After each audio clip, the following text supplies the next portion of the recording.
the Hoffman Show. We're on the Team 980, always live as well on the free Odyssey app. It's a Friday. Yep, we made it. More specifically, I made it. Week back from vacation. The jet lag hopefully almost over.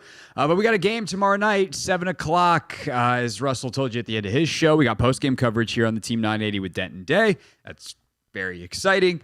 We'll have full coverage, of course, on Monday and Take Command and this show and all our shows and the whole deal. But today, it's Friday. It's before the game. And so we're going to bring back some of the things that we do during football season. Very excited for that. At 6 o'clock, specifically our pick six.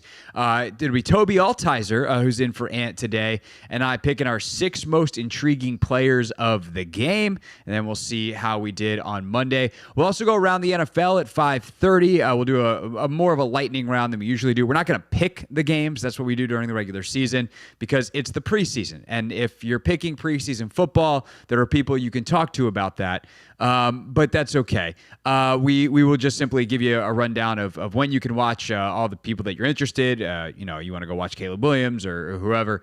We'll give you the rundown of the weekend's games. But of course, we start with the Commanders and kind of what we're looking for this weekend. And it's an interesting setup that they've got with these joint practices into the games. And this is certainly not unique to Washington, but I thought Dan Quinn was very transparent and thoughtful in terms of how he presented what he's going to do with the minutes, if you will, this weekend. This is a situation where they're going to kind of split the game and the practice. And so if guys got a lot of minutes, a lot of snaps, a lot of reps in the practice, they're not going to get nearly as many in the game. It's to me then going to be not as exciting as it could be for those of us watching from the outside because, of course, we want to see the guys that got a ton of snaps in the practice, your John Allens and Daron Paynes, who apparently played very well, your Jaden Daniels, who threw 5 touchdowns in the red zone period, a couple of them, or at least one of them, if not more, to Terry McLaurin. We want to see all those guys. And it doesn't sound like we're going to. With that said, offensively especially, there's just a reality that they are probably going to play Jaden Daniels for a decent chunk of the first quarter, I would think. I mean, maybe it's a 1-drive, 2-drive situation where it's like, hey, if you go out and you have a good drive, you're done. If you go out and 3 and out it. I was watching Hard Knocks last night, and that's kind of what the plan was with the Bears and Caleb Williams in his first game. It's like, hey, you go out and 3 and out, you're gonna go back out there for another drive. Other than that, you're probably done after 1. And that's what the plan was probably for week 1 for the Commanders. And we saw Jaden Daniels lead an 11-play drive, run in for a touchdown, and voila, he comes off the field. But I think that for this weekend, it wouldn't surprise me if he plays the entire first quarter. And that's part because I think they want to continue to give him the experience. But I also think it's in part because, are they going to play Jeff Driscoll 3 quarters in this game? It's like you have the opportunity to give him some extra minutes without, hurting anybody's feelings. So, of course, extra snaps means extra injury risk. I understand that's a double-edged sword. But I do think that there's a chance that you see, a full quarter of Jaden Daniels. And it's also not unheard of. Yes, a lot of the younger coaches are... I mean, Sean McVay isn't even coaching in the preseason. Nevertheless, his players playing. Sean McVay announced yesterday, and this is awesome. I love that Sean does this, actually, especially where he is in his career, and especially with the offense being where it is, with Stafford being in charge for so long. But, Aubrey Pleasant, a name you might remember, because he was here with Sean and the previous iterations of the staff. Aubrey Pleasant, who is one of their defensive coaches, is going to take on the head coaching role. And Aubrey's a dynamic personality who certainly could have a head coaching future. I mean, he was really young when he was here. He was in his probably late 20s, early 30s. So he can't be more than – he's still probably in his late 30s now. So a guy that, even if he doesn't get another head coaching interview for 5 years, would still be fairly young to be doing that. But Aubrey's going to coach the game. And it's about going through the – stuff with the officials and dealing with timeouts and all the head coach stuff in terms of game management. And then Sean's headset is connected to the broadcast. So that's a fun bit that if you watch the LA Rams broadcast, it's Andrew Siciliano and Mina Kimes and I think MJD. They've got a great crew. And Sean McVay is kind of their 4th broadcaster during the game. It's ridiculous. But that's what they think of preseason. Meanwhile, Andy Reid, who's coming off back-to-back Super Bowls, he's telling reporters that Patrick Mahomes might play the entire first half in this second preseason game. So there's no right or wrong way to do it. The only way it's definitively quote unquote wrong is if someone gets hurt, in which case, is it really even definitive wrong in the decision making, or is it just bad luck and that's football? Like, I would say that's bad luck and that's football. But the counterpoint would be if you don't play, then you can't get hurt in that game. Maybe you wind up getting hurt down the road because your body's not ready, or you're not ready and you're slow and you have an indecisive moment, and that's when you get smacked, or something gets caught in the turf or whatever. But that logic you can go in circles and circles around about. I tend to think for especially a guy in Jaden Daniels who's in his first year in the league, the more reps he can get to prepare himself and be ready to rock week one, the better. With that said, he does seem to be very far advanced for a rookie. It is really impressive to see what he's been doing in training camp. Obviously, a lot of the Miami folks were really blown away with him yesterday, in part because, and when I say Miami folks, I mean their reporters, not necessarily their players, although Kendall Fuller talked afterwards and was fairly impressed. But the reporters were like, oh my God, this guy's destroying the Dolphins defense. And so that seems to be a good sign. It also makes you feel a little bit better, by the way, about the Commanders defense, because I definitely saw a couple of comments and tweets and whatever about fans saying, man, if the offense is so good, like at what point do we start worrying about the Commanders defense? Because that was kind of what happened last year, right? Is the offense was playing pretty solid in training camp, and it turns out it's because they had the worst defense in the league. So sometimes you wind up setting poor expectations based off the fact that you're judging them based off your own deficiencies. Well, when you go against the Dolphins and the defense looks really good against one of the best offenses in the league, and the D-line is pretty dominant and is getting push and all that kind of stuff, creating pressure, and then all of a sudden your offense is just torching the Dolphins defense, probably a nice little confidence boost for everybody in burgundy and gold. But in terms of tomorrow, all those things are great. But that probably means we don't see a ton of stuff tomorrow. It probably means starters come out pretty quick. I don't even know if Bobby Wagner plays. Zach Ertz not playing, presuming based off of what Dan Quinn insinuated that he is with his wife Julie as she gave birth. So Zach Ertz, we don't have to worry about. He's not going to play. Bobby Wagner, I would assume they just like, dude, you don't need to play. You know what you're doing. Let's get minutes to these other guys. And I think especially with Jordan McGee hurt, you want to make sure everyone else is prepared. So that kind of leads to the question of what are we actually looking for in this game? Who are some of the names that will get big minutes that we are intrigued about? Obviously, I think there's one position everyone can guess has been the talking point of the last couple of days here that Dan Quinn has already said, yeah, a lot of snaps for a certain position group and a certain space on the depth chart that has been the center of Command Land's conversation the last couple of days. So we'll dive into all of that. Plus, coming up a little bit later on the show, be joined by Testa Meyer of The Athletic at 4:30. She's been covering the Jordan Chiles story, which I think is interesting. And, as we kind of wane ourselves off of all the Olympics that we've all been, we were watching for 2 weeks during the day, or in my case, I was there, which is cool. But as we kind of follow the final breadcrumbs of the Olympic Games, Jordan Chiles, U.S. gymnast, won the bronze medal, and then now they're trying to take it away from her. So what's going on with that story? How did it happen? What's next? We'll get into all of that with Testa Meyer. Plus, I did a YouTube live today on my page, a members only live. If you want to check out those things, you can go to my YouTube page and subscribe and hit the membership tab and the whole deal.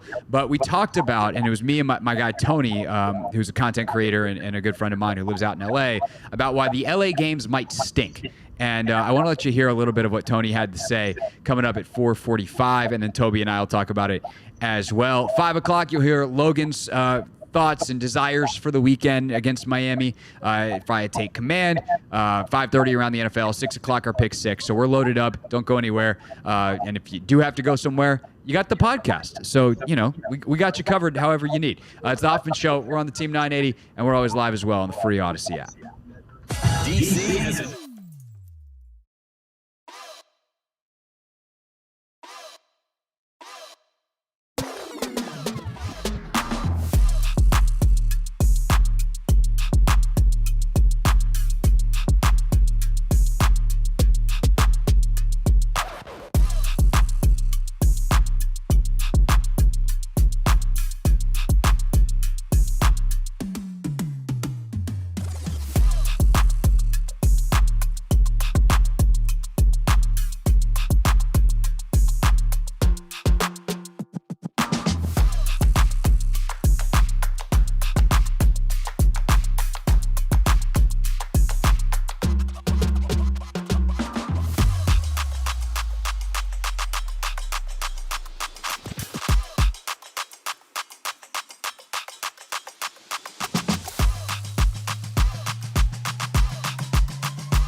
It's the Hoffman Show. We're on the Team 980, always live as well on the free Odyssey app, streaming live on YouTube as well at the Team 980, where you can now see Tobi Altizer, who I'll bring into the conversation. Now you might know him from his work over on 106.7 The Fan, and he's been a guest on our show, does great Nats work. He's been out of training camp quite a bit, and somehow you're stuck in Anthony's chair today. You've been reduced to subbing for Anthony Haney, Tobi.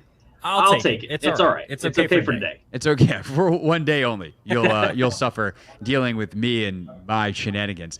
No, but I do want to talk about this game later with you at 6 o'clock. We're gonna go like player style kind of focus. When you think about what you want to see in this game, I think for me, like big picture, it's much more about the defense. Like first game for me was much more like, let's see what Cliff's got, let's see what Jaden's got, let's see kind of how it rolls. And they wound up having to kind of roll with some punches with the tackle situation and all that kind of stuff. And they obviously performed all in all pretty well. For me, this week, considering the schematic challenge that is a Mike McDaniel Dolphins offense, even if it's not Tyreek Hill and Tua and Jalen Waddle and the speed that goes with it, Mike's really good at like putting defenders in conflicts and putting guys in tough spots. And to me, that's like the number one thing this weekend is how does the defense communicate? How do they handle it? And even if they give up some points, is it at least not on coverage busts and kind of the ugly way that they lost to the Dolphins in the regular season last year? Yeah, I think that's a good point. I mean, this is a really talented Dolphins offense, and even if they don't necessarily play their top guys, I don't know exactly what their report is yet on who's going to play, but regardless, Mike McDaniel's a really good schemer, even if he's not going with a regular week's game plan. Like his vanilla, generic stuff is still much more advanced than your typical offense. So I'm excited to see how they do and see how these guys adjust, because the one thing that's worried me the most about this defense going into the year, Craig, is I feel like they're going to try to get creative with some of their looks up front. That's pretty obvious when you go out and sign a guy like a Frankie Louvu and with Chin and some of these guys that are very versatile. But are they going to be able to hold up on the back end if they're going to be aggressive on the front end? And I'm not so sure that that's going to be the case. So I'm interested to see if they're able to marry those things together. Then maybe you have a better defense than maybe we even expect. But I wouldn't be surprised, too, if there are times this year and maybe even in the game tomorrow where you see some coverage busts just because there's fewer guys in coverage and they're getting exotic with some blitz packages. Yeah, maybe. I mean, I think there's a difference, though, between – I think you raised a couple of good points, first of all. First, I think there's a difference between coverage busts and coverage breakdowns, right? A bust to me is like miscommunication. I was playing 3, you were playing 4, or whatever, and that leaves a gigantic hole in the field that shouldn't be there, and we give up the easiest of touchdowns or a big chunk play or whatever. And that is unacceptable. That can't happen. Like that is in a league that explosive plays are the way you live and die. Don't die that way. Make them kill you, if you will, to just absolutely go all in with that analogy in an unnecessary way. Coverage breakdowns sometimes happen. Like if you get beat because you were counting on a blitz to get home and now you're undermanned in the back end, like in the preseason especially, I'm fine with that. And I'm actually more fine with it because Dan Quinn said it might happen.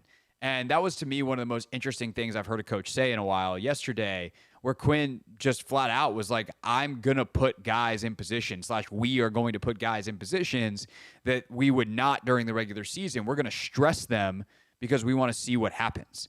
And the fact that they're treating some of these preseason games a bit like experiments to be like, okay, well, if we put, I'm just going to pick a random DB that may or may not make the team, Tariq Castro Fields out there on an island, like, how does he handle it? Let's find out. And it's obviously much more important with Juice and with Forbes and with Michael Davis and with those guys.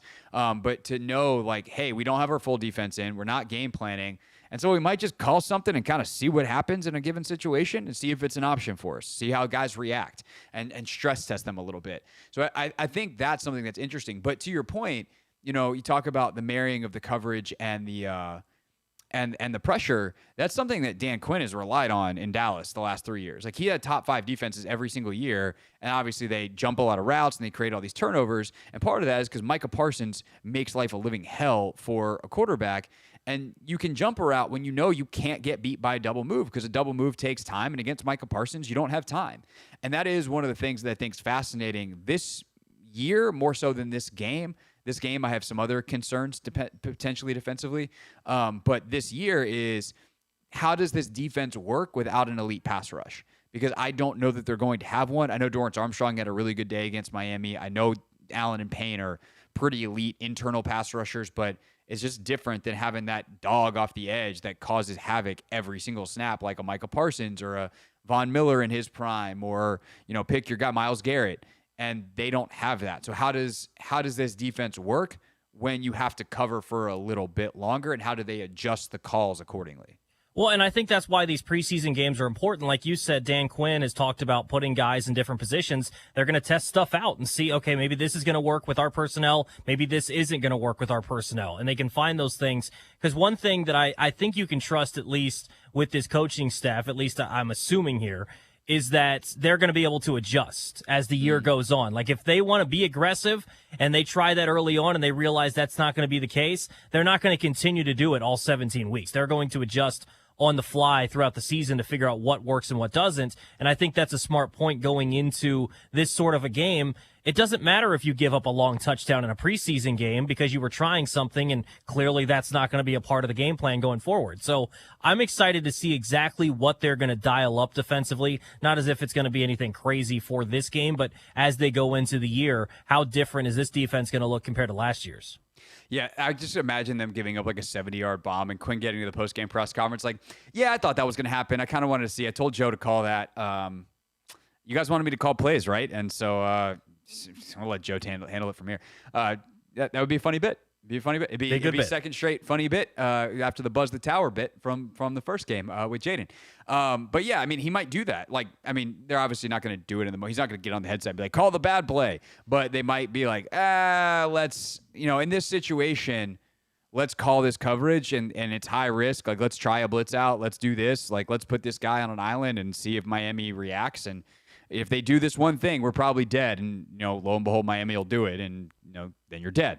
To me in this game, I think the linebacker position is pretty fascinating. I mentioned in the opening segment, Toby, that I would not play Bobby Wagner because what is the point of playing Bobby Wagner? Unlike some of these other guys that need the reps, like Bobby Wagner's could walk off the field and then wait 5 years and then slip on his gold jacket. He doesn't need the reps. And so with that being the case, though, and Jordan McGee being out, like, who's actually starting? They've had Michael Walker, 32, in your programs. Number one, of course, in your hearts. He's been starting at linebacker.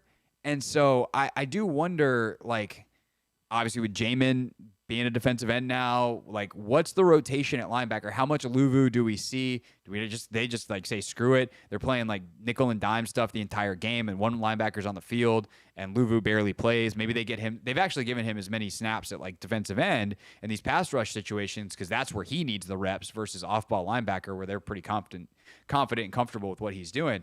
So I'm very curious about the second level of the defense in this game, and specifically when the ones are out there. Do they just play Wagner? Do they say like, hey, we want to get him reps with everybody else and get them used to his voice? Do they play Walker? Does Jamin all of a sudden bump back and play linebacker a little bit? Like I think that's a pretty fascinating.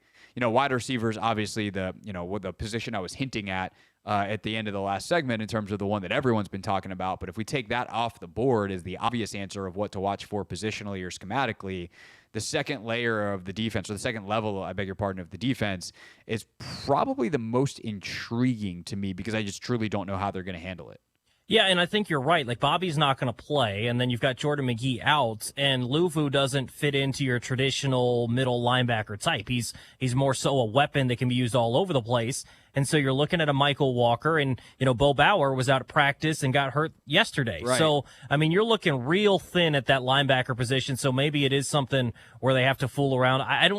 They haven't had Jamin work at linebacker all year, though. It just feels like they're not going to all of a sudden do that for this game. So, well, and to that point, right, is Frankie Luvu, you said, like, hasn't really played Mike. Like, he has played Mike in the past in Carolina. He can do it. And I would think that if this was, like, an actual game, that's probably what I would do is I would be like, hey, Frankie, you got the green dot, bro. Like, we'll move you around. Like, we'll make it so that you are doing the things that we want you to do, in an optimal situation. But if all of a sudden Wagner's not available and, I would probably put Luvu there if it was a real game. So, like, cross-training wise, for as much as they've done it, that's one where I don't think have done it quite as much. Yeah, I think just for this game, though, I think it is going to be interesting to your point. Like, what are they going to do with missing a lot of linebackers? Are they just going to end up playing a lot of these coverage looks, which, it's fine. It's a preseason game, but maybe they can try some guys down in the box a little more from the safety position and just see what that looks like. Or maybe they do trot Jamin out there because, Jamin's more natural position is obviously playing an off-the-ball linebacker. So maybe they throw him back out there and just see what happens there and see, because to me, when you look at Jamin Davis's roster spot, it is questionable if he's just going to play edge rusher. But if you look at him as a, fringe edge rusher / back end of the depth chart linebacker, I think there's a spot for him if he can play both of those things. And they haven't really tried the linebacker spot at all. So maybe with some of these injuries and guys not playing, maybe he gets a chance there. Yeah, he hasn't been working there at all in practice, which is pretty telling. But they've said he's still in the meetings and stuff and like doing a lot of linebacker work or like linebacker homework, if you will. So hopefully mentally he's up to speed on all that stuff. And do they just trot him out there for a couple series? I still think they think the reps are most valuable for him at edge, and they want him to stick at that position. And it seems like they're really impressed with how he's approached it. And I think that's going to help him make the team. Like my first roster projection before I left for France, I did not put him on it. I just the numbers are not in his favor, but I'm going to find a way to get him on the next one because I think that's not because I'm like, oh, Jamin's got to be on there, because I think that's how they feel. I think they appreciate the way he's attacked that position switch, and they're going to reward that and think that, hey, this is clearly they think it's a worthy endeavor. They're the ones that are asking him to do it. And so if he's attacking it with the right attitude and he's showing enough progress, then they're going to let him see it out. And if it takes till week 6 for it to stick and they get 10 weeks of, a really potent, athletic, explosive player on the edge who's capable of doing the job, then that's worth it. And then they figure out what they do with him moving forward, as obviously he's in the final year of his deal. We will definitely get to the wide receiver position later as we continue to break down this game, including in our pick 6. I can guarantee that there will be at least one wide receiver on our list of the 6 most intriguing players in the matchup tomorrow night. But next, let's try to put one of the final bows or wrap up the bow, dot the I, cross the T, whatever version of that analogy you want to use, on one of the biggest stories remaining from the Olympic Games. Testa Meyer stops by to talk about Jordan Chiles' bronze medal, which is still hers for now, but it's pending a Swiss court. Yeah, we'll get you caught up on the American gymnastics superstar next on the Hoffman Show on the Team 980 and always live on the free Odyssey app.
It's the Hoffman Show. We're on the Team 980, always live as well on the free Odyssey app. And we're joined now by Tessa Meyer from The Athletic. She's a staff editor there who's been covering the ongoing saga that is Jordan Chiles' bronze medal. And yes, Tess, I am going to phrase it that way. That is Jordan Chiles' bronze medal that she won over in Paris. At least that is the way I see this. And that's actually kind of where I want to start is if we take away all of these arbitration rules and 1 minute time limits and all these things that are at the core of what this story has become, and just go back to if things have been properly adjudicated the night of the competition, this would be Jordan Chiles' medal, correct?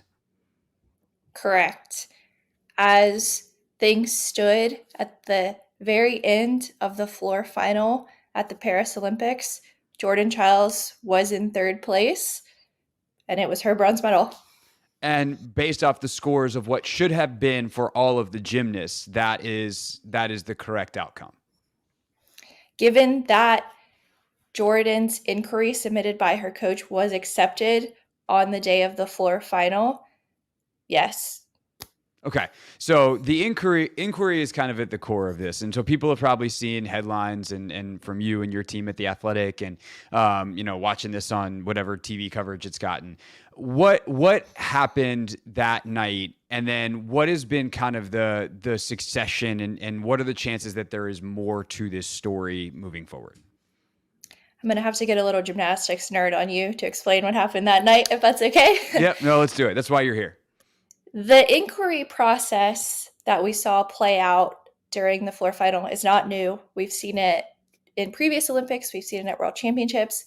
And essentially what happened is Jordan went into her routine with a difficulty score in mind, given what she does in practice every day. And her coach knew what that score should be. They were shooting for a 5.9. But sometimes if during a routine, a gymnast doesn't execute a skill to the necessary standard, the judges will say, no, we're not going to give you the points for that skill. You didn't do it exactly right to get full credit. So there was a leap skill that Jordan has in her routine that requires a gymnast to hit a split leap and turn their body while in that leap position. And initially, the judges did not give Jordan full credit for that skill because they said she didn't complete the rotation. But Jordan's coach challenged them on that and said, I think she did complete the rotation to get credit for that skill. That was what the inquiry was about, that one specific skill. The judges reviewed it and said, yes, we agree with this challenge. Jordan did complete the rotation. We will raise her difficulty score by 1/10, which then bumped her score up to put her in third place. That's where the medal ceremony came from, that updated score. A few days later, the Romanian Gymnastics Federation takes that to the Court of Arbitration for Sport, who then rules that the inquiry was 4 seconds too late past the 1 minute deadline. Now, to gymnastics fans, that raises the question, why was the inquiry accepted at all on the day of competition? Sure. If it was too late, nobody was notified that it was too late on the day of. So now why is this coming into play? But the Court of Arbitration for Sport said 4 seconds too late. And the CAS said Jordan's initial score should be reinstated, which would put her in 5th place. And they put the responsibility of the medal situation onto the International Gymnastics Federation, who adjusted the final standings to put Jordan back in 5th. But the International Gymnastics Federation then put the medal reallocation onto the International Olympic Committee, who put out the statement saying that the medal should be reallocated to Romanian gymnast Ana Barbosu. And they said they were working with USA Gymnastics and the USOPC on the return of Jordan's bronze medal, which, as far as I'm aware, she still has the physical medal. I haven't seen anything to say that she's mailed it back or anything. And now USA Gymnastics says we have video evidence showing the inquiry was submitted within that 1 minute window. We weren't too late. The Court of Arbitration for Sport doesn't revisit its own decisions. So even if there was new evidence, that court says, oh, we're not going to look at this. That's not what we do. So the next step in the ongoing battle for Jordan to keep her medal for USA Gymnastics and the USOPC is to go to the Swiss Federal Tribunal for an appeal of the CAS decision. And you actually wrote a tremendous explainer of all this for The Athletic. And one of the things that I thought was a really good note is that if new evidence comes forward, that is when this Swiss tribunal would actually potentially rule. And this video that shows, hey, we actually submitted it 47 seconds after after the clock started versus 1 minute and 4 seconds was not available at the time of the first arbitration. This is all very silly. And that's kind of, as Testa Meyer from The Athletic is with us here to talk about something that certainly I think a lot of people have been following since the U.S. gymnastics team did so well over in Paris, the bronze medal that is now being attempted to be taken away from Jordan Chiles based off of this technicality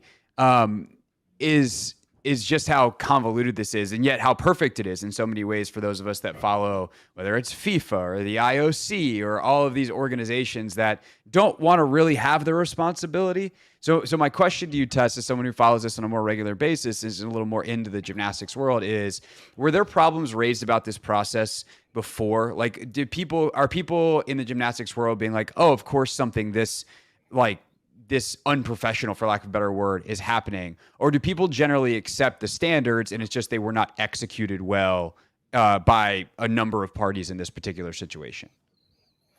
I would say gymnastics fans don't raise any issue typically with inquiries. It's a part of the sport, people challenging their score. There were multiple inquiries.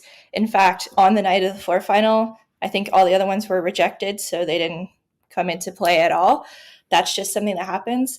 But the way that this is played out and the International Gymnastics Federation taking no responsibility for all the scoring errors they made and the procedural errors they made that night throughout this process, that's really rubbed people the wrong way, especially given it feels like Jordan Chiles is being punished having her medal stripped when she did nothing wrong in this whole situation.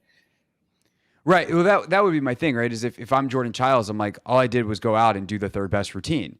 And so why is this? And I think also the fact that part of the reason this is happening, as you wrote for The Athletic, is because she went last. And there's a special time limit. Typically, there's a few minutes between gymnasts, and you can submit your inquiry before the next gymnast goes. If you're the last gymnast, which is randomly selected, and Chiles happened to be, you only have 1 minute. And now, even though she got it in, or her coach got it in 47 seconds, there's the minute 4. If it was just, hey, there's a 5-minute window or whatever, there would be no problems in the first place. And Romania has, I guess, days to then file something on the back end. So do you think that all the committees involved here will look at these rules and potentially change them? And is there any, like, even if they do, could that potentially help Chiles, or is really the only path to correction and justice here for Jordan this Swiss tribunal that's hopefully coming in the next whatever number of days or weeks? I hope the International Gymnastics Federation looks at all this and what unfolded and changes that rule of the 1 minute deadline for the final gymnast, because it's so random. Why is it only the final gymnast? And given that it is a random draw in event finals of who goes first, second, third, all the way down, if you're a medal contender, you're not going to want to go last, because given this, now you see you don't have as much time as other competitors to possibly submit a score inquiry. As far as thinking about how this could help Jordan, I think at this point it's up to the Swiss Federal Tribunal, because the full ruling released by the Court of Arbitration for Sport says that the International Gymnastics Federation did not want to give multiple medals. So it kind of feels to me like the FIG already made that decision, and now it's up to the Swiss Federal Tribunal to maybe tell them to change course. Yeah. Is there, and this is a bit of a silly question, but can Chiles just keep the medal? Just basically like, screw you guys. Like, I play the third best routine. I'm not listening to your stupid things. Like, we all know what happened. I'm keeping the medal. Like, is that an option for her? I know the history books will be reflective of what these final rulings are. But if I'm her, I'm like, I came in third. I'm keeping the medal. Like, you're not coming to my house. Leave me alone. Honestly, I'm not sure. The only instances I'm aware of where athletes have physically returned Olympic medals have been instances of doping or cheating. And as we said, Jordan did neither of those things. I'm not sure what the International Olympic Committee or the International Gymnastics Federation would do or say if Jordan was just like, nope, it's mine. I'm keeping it at my house. Neither of those organizations have released any statements beyond saying we're reallocating the medal to the Romanian gymnast. So at this point, as far as we're all aware, Jordan still has her bronze medal, and the Romanian gymnast was awarded a different bronze medal in a ceremony today. That's as much as we know. All right, last couple of things here for Testa Meyer of The Athletic, covering the Jordan Chiles story for them. I guess the one thing, if you're Chiles, is moving forward, like, would you be up for any kind of suspension or whatever if you don't return the medal? But is Jordan planning on competing moving forward? She's 23 years old, which used to be like way past any time that anybody would compete. Obviously, Simone just did what she did in her late 20s, so the rules of the game have changed seemingly. But is this the end of Jordan Chiles' career, or is she planning on continuing moving forward, and thus she might have to play ball a little bit? Jordan hasn't said yet if she plans to continue competing at the elite level, the International Olympic level, but she did announce that she will be returning to UCLA to continue competing at the collegiate level. So we know for sure we will see Jordan once the college season starts in January. Beyond that, she hasn't addressed what she would like to do next in elite gymnastics. And then my last question would be kind of the culture of the sport, right?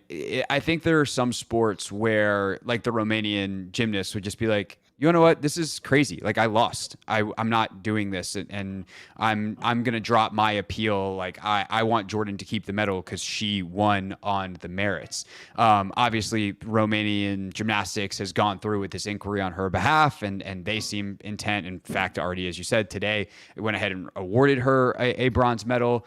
What's kind of from the best that you know, the culture of the sport here in terms of how these rulings go and kind of how these things are discussed, because it is such a subjective thing. It's a sport with judges. We've never seen something quite like this unfold. As far as how the gymnastics world, hardcore gymnastics fans are reacting, no one is mad at the gymnast. Everyone is like, the International Gymnastics Federation really messed this one up because it had nothing to do with the actual athletic performances on the floor at this point. It's just everyone's a little heartbroken at how the athletes have been treated and what they've had to go through, because these are young women who worked their entire lives for this moment, and to have it bungled by procedural errors and technical errors, it's not a great look for the sport, especially at this level. So I don't think anyone's faulting the Romanian gymnasts for accepting the medal today, given that all the errors were on the International Gymnastics Federation. And the Romanian gymnast who received the medal today, Ana Barbosu, has put out statements saying, I feel for Jordan. I understand, because she was in that situation briefly as well. On the night of the floor final, she thought she was in third because that's what the scoreboard showed initially, until it was updated after the inquiry. So she also had that moment of heartbreak. And I think everyone who saw that and has followed through with the entire situation just feels for these athletes and everything they've had to deal with the last week or so. Yeah, for sure. It seems like, based off reading some of the other examples you cited as well, like that moment of having something ripped away after an inquiry, even if it's the right outcome, like there just seems to be a better way to do this, because it happens quite frequently. Testa Meyer covering this story ongoing with her team at The Athletic. Tess, really appreciate the time. Thank you. Thank you so much. Hey, this is DA, and you're listening to The Hoffman Show on the Team 980 and the Odyssey app.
Coming up at 5 o'clock, back to the Commanders-Dolphins. Logan Paulsen and I talked about what we want to see this weekend and take command.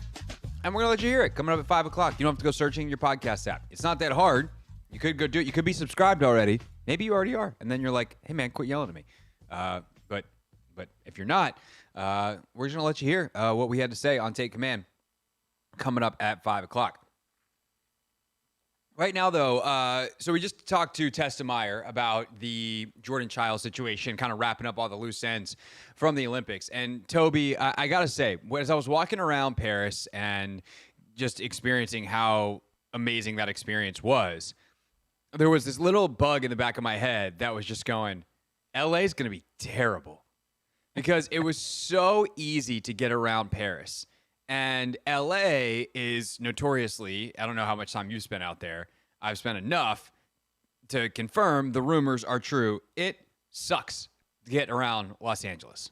Yeah, I haven't spent much time out there, but for my little bit of time, I understand that the transportation is not exactly brisk or easy by any means. So no, it's going to be a bit of an issue. Yeah, and so their promise, or first, they've already gone back on this promise, a car-free Olympics.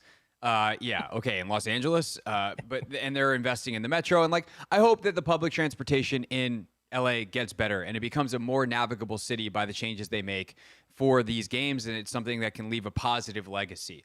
But I talked about there's a couple people that I had in mind that I wanted to talk about this with, and one of them is my partner on the YouTube streams that I do, Tony Squares. Tony is a content creator, very, very popular on TikTok and Instagram Reels. He does a lot of NFL betting stuff, but also many other funny things. Just a very, very funny guy.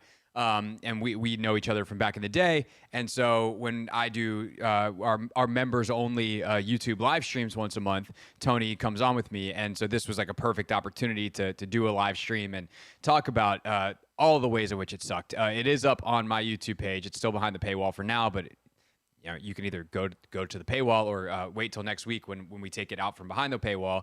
But just a brief preview of someone who's lived in LA for 12 years as he was reading all of the plans. Let's just say, Toby, that Tony's faith was not particularly high that this is going to go well. They're saying they have 28 projects by 28. That's the tagline, 28 by 28.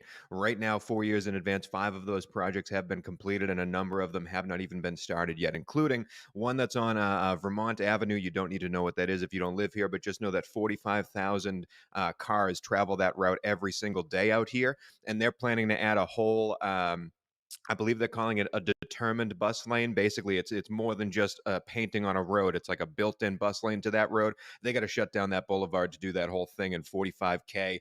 Run on it every day. They have not started that production. They've also not started building the Purple Rail, which is a rail system that's connecting UCLA, which is where the athlete housing is, to the rest of the world. And UCLA is very far on the west side, and to get through there, you have to go through Beverly Hills, which you're not going to do. All the rich people won't let you build there, so you have to go south and then north. That has not been started yet, but there is a plan, Craig. 28 by 28 is a plan. And again, the quote that stood out to me, this came from Eli Lipman. Eli Lipman is part of a place called Move LA. They want public transit. They're fighting for public transit in LA. And Eli Lipman, who's not part of LA 28, but he's the king of, I want more public transit in LA. That's what I'm fighting for. His quote was on whether they would finish in time, I'm optimistic. ... There's nothing better than a deadline. Wow. That is when the person whose job it is to be optimistic is like, there's a deadline. Faith is not high. And here's what I'll say, Toby, is like the Paris games were such a phenomenal experience to go to because it was all worth it. Getting there was not hard. So like you never had a bad first impression, right? You never get a second chance to make a first impression. Well, when it comes to experiences, that's why people care so much about like, Josh Harris or even Jason Wright would say, like, we got to fix the ingress egress because you don't want fans being pissed off coming into the stadium. And then if they have a great experience, you don't want to ruin it by them sitting in a parking lot for 3 hours afterwards. And it was really easy to get to all the stadiums, and getting out wasn't bad either. And so you would go and you'd be like, wow, this is great. It was so easy to get in. You find your seats, you get your food, everything's great. Nothing is crazy expensive. Like the Olympics are cost controlled in that way. Like it's not cheap, but it's not outrageous. Like for instance, the tickets that we had for the Thursday night track session were like $215 a pop, 215 euros, which again, that's nothing to sneeze at. It's not like it's cheap, but if those were full open market tickets, like resale and the whole deal, those would go for thousands of dollars. We got to see Sidney McLaughlin break the world record, and Noah Lyles race in the 200, and Tara Davis-Woodall jump, and all that for 215 euros a pop and pretty decent seats. So you have this great experience going in. Obviously, you have a great time there. You get to witness Olympic caliber competition, which is awesome. And then it's like, oh, this isn't bad to get out. It's not crazy swabs of angry people, and you're not sitting here forever. It's not hot. People aren't passing out in lines. Like, this is civilized. And LA's not, I don't think if you go to the LA games, you're going to have that experience. And that sucks. And I think, too, like, one thing about the Olympics is it's such an international event. Like, obviously, you're an American going over to Paris to watch American athletes perform. It's not as if the only people that are going to show up to LA 2028 are Americans. Like, You're going to have people from all around. And so for us Americans, especially those people that live in LA, they're used to leaving a Dodger game and there being traffic, or going to a Dodger game and there being traffic and everything. Or, even out here, we're used to traffic going to and from games.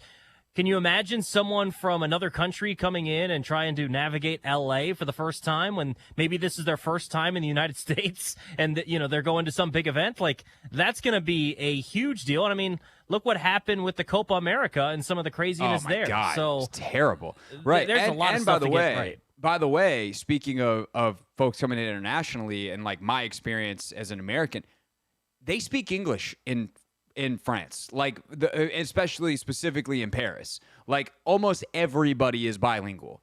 at least to the level that you need to communicate most things. Ironically, we had like one language barrier issue, and it was in a restaurant that was like the nicest restaurant we went to, which was kind of bizarre. You would think that caliber of restaurant would have people that could speak. Like the poor waitress like had a script in English, and she could tell you the script, but then you start trying to interact and ask questions, and that was a no-fly zone. But literally that was like one person, and the way service works over there, you don't have one waitress, so your service staff like rotates, which is also like you actually just pay for your food and you don't have to tip people because they pay their employees, but that's a whole just separate discussion for an economics podcast, not this one, or an economics show, not this one. But we just literally like waited for her to leave and then called over the other waitress and we're like, hey, we're so sorry. We're having language issues. And she's like, don't worry about it. Like, what do you need? And like, do you think the city of Los Angeles is going to have a bunch of bi and trilingual folks walking around? Like, I'm sure they can find plenty of bilingual folks that speak Spanish in that part of the world. It's just a reality. It is a fairly international city, so I'm sure that there are folks, like there's plenty of people in Los Angeles who are multilingual, but it's not as natural to every single person that is working, and where you just have these people on loudspeakers being like, if you are trying to go here, go here. Quiero, blah, blah, blah, and like going on in Spanish, and then going, like literally you'd have that. 3 straight announcements by the same person into the same loudspeaker, English, French, Spanish. That's not happening here. And so every single way, from the cars being an issue with lack of public transportation, these bus lanes. I was telling Tony this on the live. I have just this image in my head of some rich jerk in a Ferrari, like being in the bus lane, being like, I don't care about these stupid Olympics. I have to go to my movie studio. Rah! And like messing up the bus lanes. You're going to have every problem imaginable at these LA games getting around unless they pull something off that not a single person that I've talked to has faith that they can do. Hey, if Ted Leonsis had his way, it would be in D.C. Could you imagine that? We got the Metro, baby. What else do you need? It's going to be – I think it's going to be cool, though, Craig, to be in the United States, but there are going to be a lot of logistical nightmares for this one, for sure. No, it will be cool, and I will say I hope they wildly outperform our expectations. I mean, 1, they're so low. 2 – one of the coolest things, without a doubt, is the support the French athletes got. Every single French athlete that I saw compete, when they were introduced or when they were doing anything, when they were in a race, like whatever, just insane support. And even like we were at the USA-Australia semifinal women's basketball game, and there were a bunch of France fans there. 1, because I think they switched the tip-off times, and like later, they always say subject to change, and they seemed to change that one pretty late. And so I think a lot of French fans had tickets to that game, anticipating that being the French semifinal.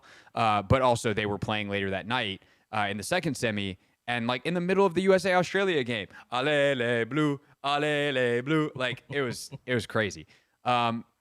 Back here in America, speaking of sporting events that are really fun to go to and easy to get in and out of with very controlled, tameable crowds, the NFL. You like that, Toby? You like that? You like that little switcheroo of a setup? That's a good transition. I like that. By the way, the Olympics also alcohol-free, so slightly different experience on that front as well. There'll probably be plenty of drunk people in Miami tomorrow night. Logan Paulsen will be there. He won't be one of them. He'll be on the sideline for the game. At least I don't anticipate him being drunk. That'd be bad for his job security. The point is, we talked about what we expect against the Dolphins and take command, and we're going to let you hear it next.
the Hoffman Show, hour number 2 here on the Team 980. Always live as well on the free Odyssey app. Coming up at 5:30, we'll go around the NFL, get you the full schedule of preseason action. Tobi and I pick our 6 most intriguing players at 6 o'clock for the game against the Dolphins. But I wanted to give you a little bit of Logan's thoughts on the game mixed in with mine and kind of what we're expecting. We recorded this earlier in the week before the joint practice, so some of this is kind of what we expected in the practice, but also the game, just kind of the weekend lumped together. And that will serve as today's edition of Not My Beat. Today's top story from the perspective of someone who's there. You are looking live. This just in. Not My Beat. Yeah, so I think if you're looking from a coaching staff, there's a couple things you want to look at. One, I think you want to dabble in some of the game plan stuff you want to see. Not everything, but kind of some stuff you're working on. Like you can show more in these joint practices because they're not open. They're not on TV, obviously. And the film doesn't get shared. So if you're Cliff, like, let's try some of these formations we've been dabbling with, right? That we're definitely not going to see in the preseason. How does that affect this this Baltimore defense? You know, Anthony Weaver was in Baltimore last year. That's kind of the it defense in the NFL right now. How does Jaden handle some of that disguise coverage, those coverage disguises, those replacement fire zones that they run a ton of? Like, because again, like I look at like, hey, you know, we ran this. You know, we were able to check to that great fade play to Diami in the preseason because we knew the coverage. You're not going to know the coverage as well against this defense. So, you know, Cliff, you know, we're going to do some different formations, different plays. Jaden, how do you handle the different coverages, like different contours, different personnel? How do we handle that?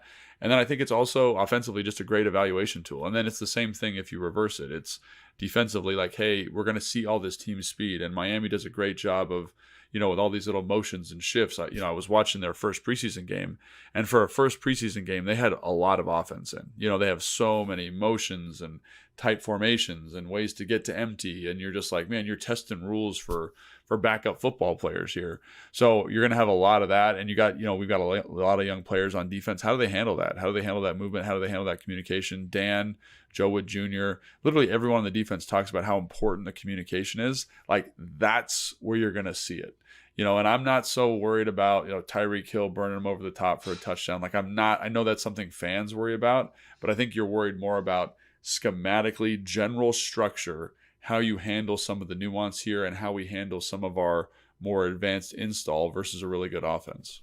Yeah, I'm not concerned about Tyreek Hill beating someone one-on-one because I would hope during the season when there's an actual game plan in, you don't leave Tyreek Hill one-on-one. What I am concerned about is if Tyreek Hill scores the way that he scored last year, which is massive coverage bust, as they had at the time at FedEx Field, what would now be known as Commanders Field at Landover.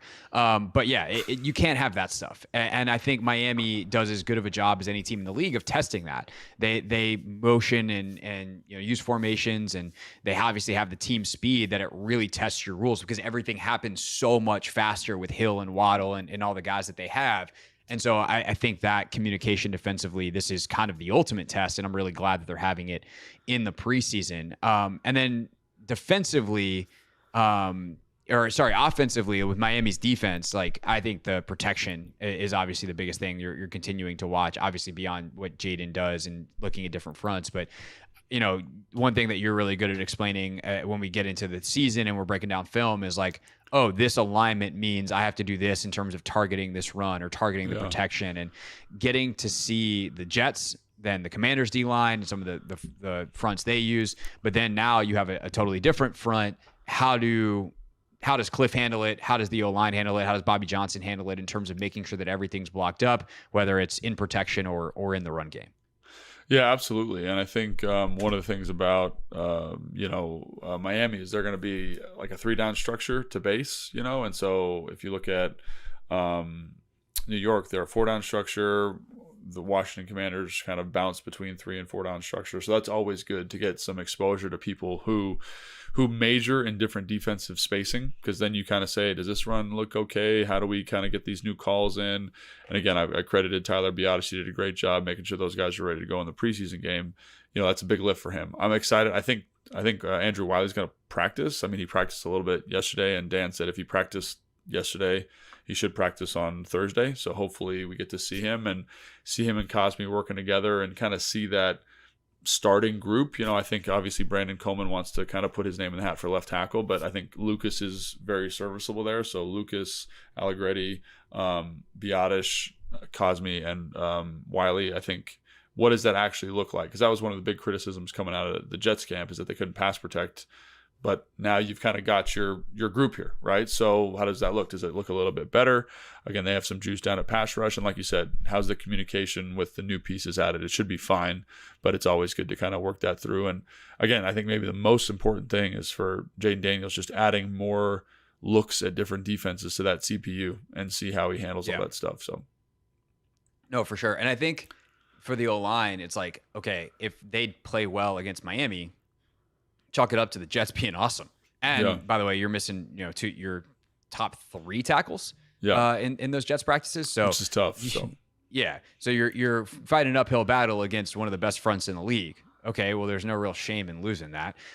Whereas against Miami, it's like, okay, well, now we got, 2 of the top 3 guys back on the outside.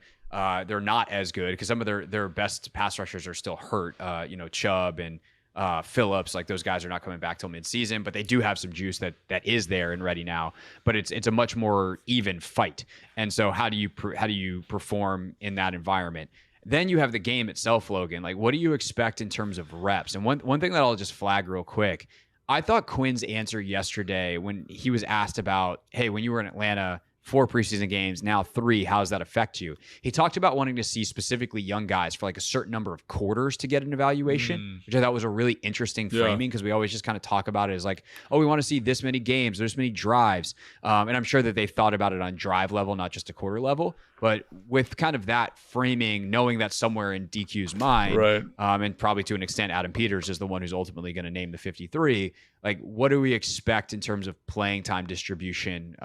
Let's start on offense and obviously with Daniels. Yeah, I think Daniels, that's the big story. And what I would expect, and I don't know for sure, is that you're probably going to get quarter, something like that. Just let him get out there a little bit longer. I know some people want to say, oh, you should play a half, you should do this. I think it probably comes down to how effective the drives he has are. You know what I'm saying? Let's say he goes out there and has 2 drives like he had against the Jets.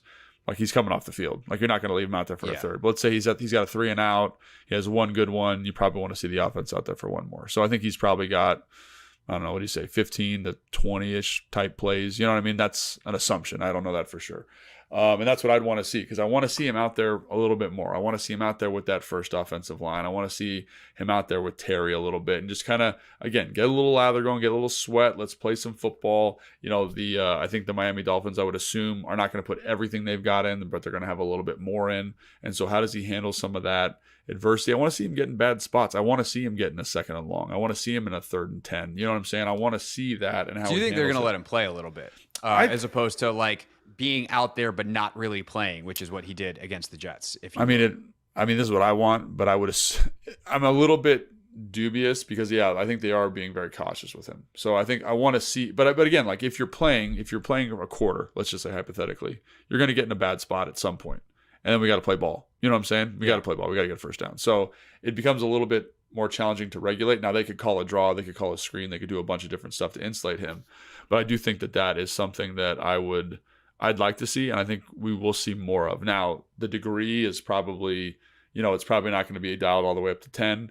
It's probably in that 5.5 range. So you're going to see conservative play calling, but I think you're going to see, with that starting group out there, offensive linemen, you're going to see a touch more, is what I would expect and what I hope to see. So I'm really looking forward to being there on the sideline and seeing him out there just for more than 11 snaps, which will be good. So, right. Then I think the interesting question, too, becomes how do you split up the rest of the game? Like, do you give Jaden a quarter, Marcus a quarter, and then Driscoll the whole second half with Hartman being out? And then also, do we see, like, on defense, the John Allens of the world for the first time this fall in a game? That's something that I think only Dan can answer, really, is because, like, if you're Bobby Wagner, like, do you need to see him in the preseason? Probably not. Zach Ertz, do you need to see him in the preseason? Probably not. So I think there are going to be a couple of those old head guys. Does John fall in that category? Does Duran fall in that category? I don't know. Maybe I'd like to see them play, but maybe this staff feels differently about it. So I don't have any good insight on that necessarily, but I would expect them to play. I would expect a lot of those guys who didn't play the first week to play, but I think there's going to be a select few group of guys. You know, the Bobby, Zach, guys who have been around for a while who won't play this at all this preseason. But I do think John and Duran might get a little bit of burn. I'd hope they get a little bit of burn again, just to kind of see. And this is probably a selfish thing as a fan. I want to see the defense cooking. I want to see Frankie Louvu out there. I want to see those guys up front, like really creating pressure. And I think hopefully we get to see it. Yeah, Terry played a little bit in that first game, so you have to imagine he's going to play, and especially if Jaden's out there, Terry's going to want to be out there. And I think Zach's going to want to be out there. I would not play Zach Ertz. Seeing what I've seen from him in camp and knowing how valuable he is, I'm like, we cannot mess around with that. So Zach does, and he doesn't right? Because you could say, well, if that's true about Zach, well, obviously it's true about Jaden. Well, yeah, but Jaden needs the experience. Zach Ertz doesn't need the experience. So I would say Zach and Bobby are in a different class where you just be like, nope, we're good. We'll see y'all. Right. We'll see y'all in Tampa. Everyone else, I think I would play. I've always been an advocate for bringing in a different punter and protecting Tress Way. No one ever seems to do it. No one's on that same page with you. They did work out some punters the other day. They not did. For that reason, but you know. No, they wanted apparently the punt returners to catch right-footed punts. Which is good thinking. So yeah, good for them. Smart. And you have, in case something, God forbid, does happen to Tress, you have some guys in the hopper. Remember, protect Tress Way at all costs, kids. That from Take Command, which you can download and listen to in your favorite podcast app. Also, just a reminder, we recorded that before the joint practice and before we found out that Marcus Mariota will be out this weekend. So just dotting the I's, crossing the T's, tying the shoelace. You get the point. Marcus Mariota's out this weekend. Zach Ertz also was not with the team in Miami, as we know that his wife was due any day now. And so hopefully baby Ertz is here and everything went great with that. But yeah, so that's from Take Command. If you want more on practice this week and what we want to see on the weekend, then check out Take Command and we'll have a full recap pod on Monday morning. We get back, a couple more thoughts about the game, including, that wide receiver position. Then at 5:30, we go around the NFL.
It's the Hoffman Show. We're on the Team 980, always live as well on the free Odyssey app. And tomorrow, Commanders-Dolphins, 7 p.m. It's on WSA 9. And then we have the post game here on the Team 980 with Denton Day starting at 9 o'clock.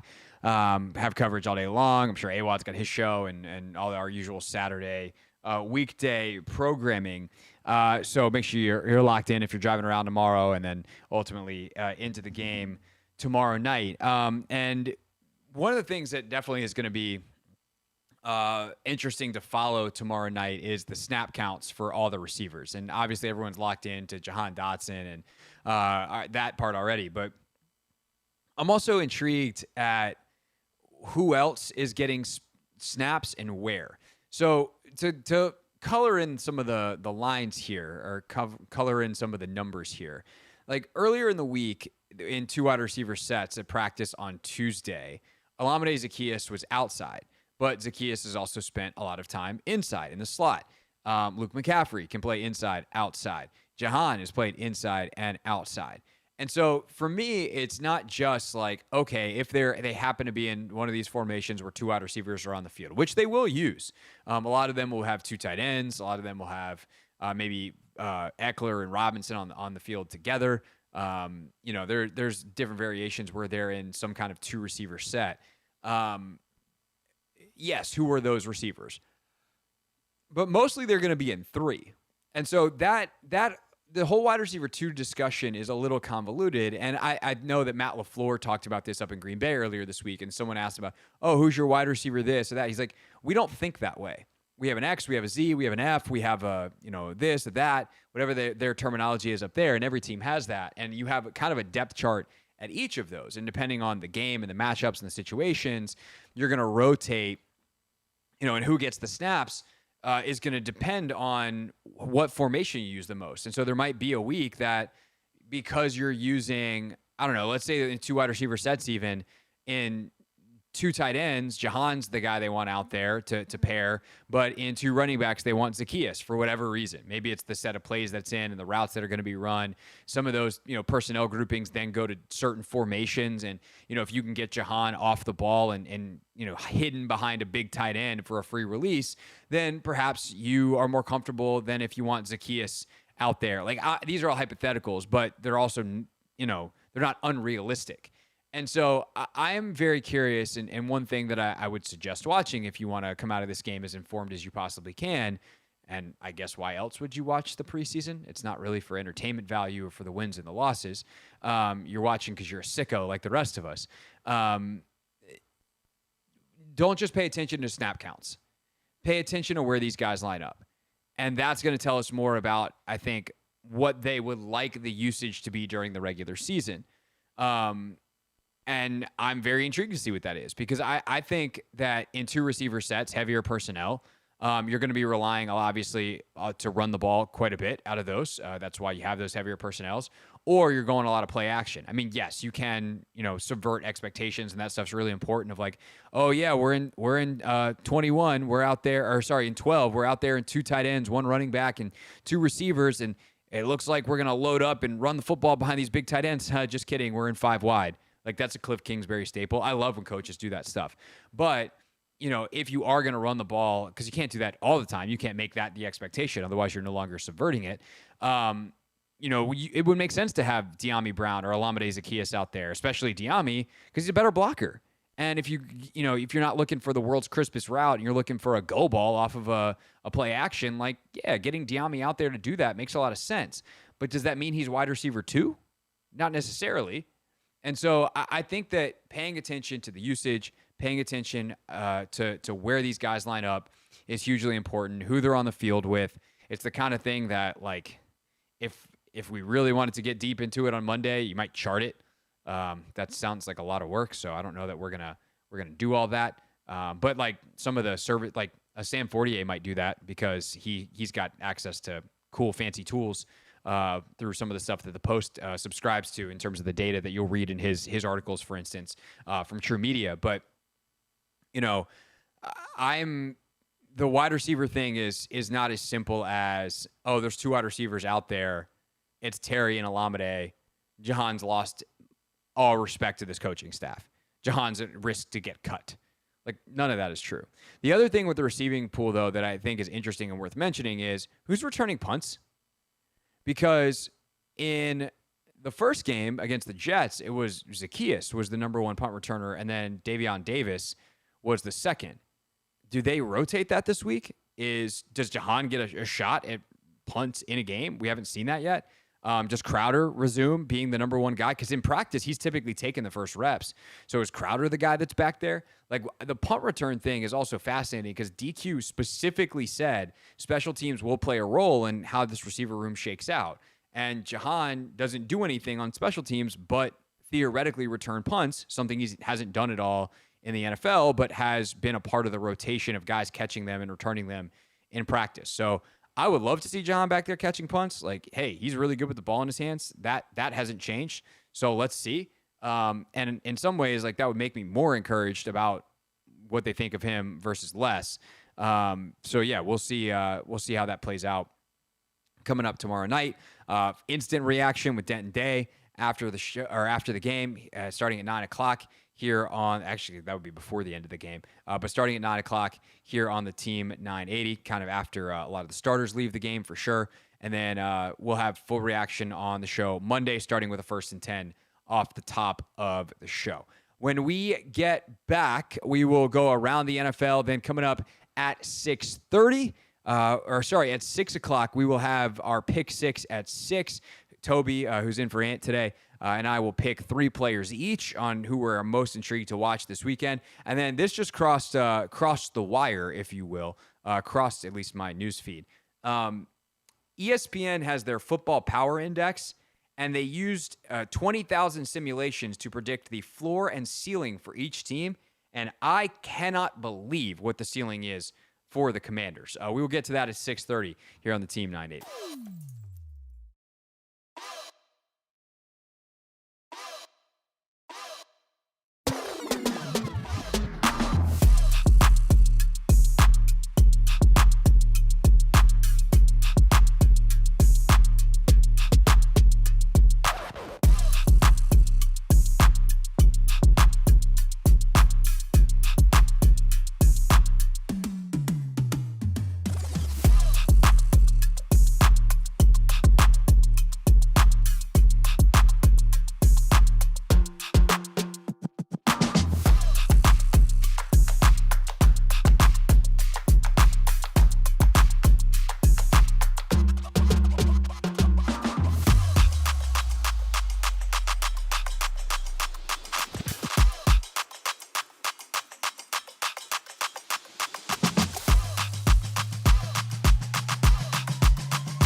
Hoffman Show. We're on the Team 980, always live as well on the free Odyssey app.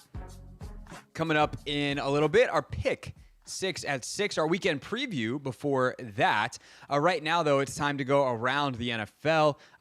During the season, we pick all of the games. And Tobi, I don't know if you're aware, we track the records, and Anthony does terribly.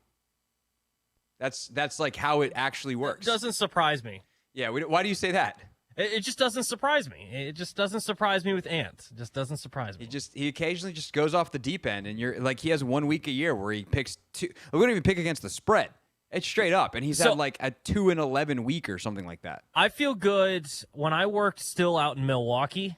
I felt pretty good one year. I think all 3 of us, Ryan Horvat, Bart Winkler, and myself, were all above 500 against the spread. That's pretty good. I mean, that means you would have won money had you bet the same amount on every single one of those games. Yeah, so I felt pretty good about that. I feel like if you're just picking actual winners, it'd be easier. You'd think. I have proven that should be the case. Anthony, he's well above 500, but relative to where he should be, it's a different story. All right, we're not gonna pick preseason games because we're not that big of sickos. We might watch a couple though. We know you might too. So we're gonna just some things to watch. Well, actually, here's what we'll do, Tobi. We will pick whether or not we are interested in watching said game.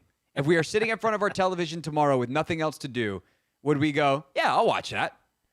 So last night was Eagles and Patriots. I did not watch this. Drake May had his first touchdown. I saw that on a quarterback keeper. Eagles ultimately win behind Tanner McKee, baby. Tanner McKee leads the Eagles 14-13 with an 11-point fourth quarter. You'll love to see it. And by the way, it looks like they went for 2 towards the end here. They did. Yes. And so I just would like to commend the Eagles for not having a tie and thus potential overtime in whether you get it or not. Nobody cares. You made the right choice. All right, Falcons and Ravens. I think I'd watch this game. I would watch this. I would see the Michael Penix show. He played pretty well in the opener for them, which is really exactly what they want. Is the rookie playing well as Kirk comes back from the Achilles. They love controversy down there, apparently, because that's why they did it. Anyway, they also signed traded for Matthew Judon, signed Justin Simmons, so we'll see if those guys are in uniform in Atlanta. Probably not, but maybe. But yeah, I would flip on Falcons Ravens for a little bit if Penix is playing quarterback. Yeah, pretty much any rookie quarterback I'm going to be intrigued by. So, yeah, I'd watch the Falcons, and also the Ravens lost to the Commanders last year in the preseason. They're 0-1 this year. Harbaugh cannot be happy about the fact that they've lost a couple of preseason games in the last couple of years. They've lost their luster. That is a great point. Bengals and Bears, obviously, yes. You give me Caleb Williams on my television. I am going to watch it. So yeah, that's an easy one. That's 1:00 tomorrow on the NFL Network. Giants and Texans. Are we up for Giants and Texans, Tobi? I don't know. Is C.J. Stroud going to play at all? If C.J. Honestly, Stroud even plays, if he is, do we care? If C.J. Stroud plays like a drive, maybe, but outside of that, no. I think that's the correct answer. I think the correct answer is no. Do I want to know what happens with the Giants as they piece things together? Sure. Is C.J. Stroud really fun to watch? Yeah. Do I care enough for a preseason? No. How about this one? If this is a regular season game, this would be game of the weekend. 4:00 NFL Network on Saturday. Lions and Chiefs. Lions and Chiefs. I think this is one you got to watch. They're talking about the guys playing for the Chiefs almost the entire first half. And remember, this was the opener last year. That was a heck of a game that Detroit came through. So, Dan Campbell's going to have his guys fired up to go against the Chiefs, and the Chiefs guys are going to play. So why not? I wholeheartedly agree. You tell me I can watch Patty Mahomes on a Saturday afternoon, I'm down. And the Lions players, they'll be running around with their hair on fire, biting ankles. That's what he said, right? Was he biting? No, he's biting kneecaps. Kneecaps. Yeah, he's biting kneecaps. Which somehow, instead of becoming less weird, just became more endearing. It's like, oh no, I also want to bite kneecaps because that's what Dan Campbell said, and I will do anything Dan Campbell said. It wasn't like, no, we'll just forget. It's like, no, I want to join in. That's how that progression is gone. Nobody saw that coming. Vikings and Browns, 4:25 on NFL Plus this weekend. That one's in Ohio. These two teams have been doing the joint practice thing. Obviously, if McCarthy was playing, I think that's an easy yes. But I think with them joint practicing. I don't think anybody's really going to play. And McCarthy's now obviously out for the year after the surgery. So you lose the rookie quarterback intrigue. I mean, Dorian Thompson-Robinson is fun. Brown's backup. Like, if you're literally doing nothing and there's nothing else on flipping around, there's worse football you can watch. But that's a will I seek it out? Absolutely not. Yeah, I'm going to pass. DTR is fun, but it's not as if I ever went out of my way to watch UCLA games, so why should I watch him in a game that really doesn't matter? Yeah, that's an excellent point. Long live the Pac-12. Just kidding, it's dead. Seahawks and Titans. This is an obvious yes, yeah? There was all the stories of Sam Howell being terrible in Seahawks camp. Came out, threw for 130 yards and a touchdown. No, I don't know those stats off the top of my head. Yes, they are on the screen in front of me. I'm not that much of a sicko. What is wrong with you people? Seahawks and Titans at Nissan Stadium in Nashville. This is on. I'll see how old Sammy Slingin Howell is doing. Yeah, why not? Let's see how Howell is doing, and the Titans got some fun quarterbacks to watch. You can obviously see if Will Levis plays, and Malik Willis is interesting to see what you get out of him as well. Yeah, no, I think of preseason games, you can do worse, which is really the theme of this exercise. Cardinals and Colts. I'm kind of intrigued here. I'm not going to lie. One, you got a fun coaching matchup. You got Steichen versus Gannon, the old Eagles Super Bowl coordinators from a couple years ago. So that's a fun storyline. Know each other real well. Doesn't matter because nobody game plans in the preseason. But I do, if Anthony Richardson's on my television, I'm interested. So presuming that he is playing, I'd be curious to check out until he's no longer playing. Yeah, Anthony Richardson on the other side, if Marvin Harrison Jr. suits up, I'd be interested to watch him. But outside of those guys, whatever. Yeah, it's preseason. How much are we really watching here? But, again, Toby, don't ruin the game. The bar is low. That's the point. Bills and Steelers. You got Russell Wilson's debut. Yeah, it's Russell Wilson's debut. Maybe Justin Fields comes in after that and kills the twos a little bit and plays a little bit better than he did in his first action. Who knows? I think that's a little bit intriguing. Yeah, I actually think there's high. I want to hate this game because it's the Steelers and the Bills, and you're just like, okay, whatever. Somehow both of you are going to win 10 games. This is, you're regular season teams. You're not preseason teams. But I actually think there's legitimate intrigue here. With the starting quarterback situation in Pittsburgh, where there was some early stuff that but Justin Fields might win the job, and then not so much. Russell's going to start this game, so we'll see how that goes. Jets and Panthers.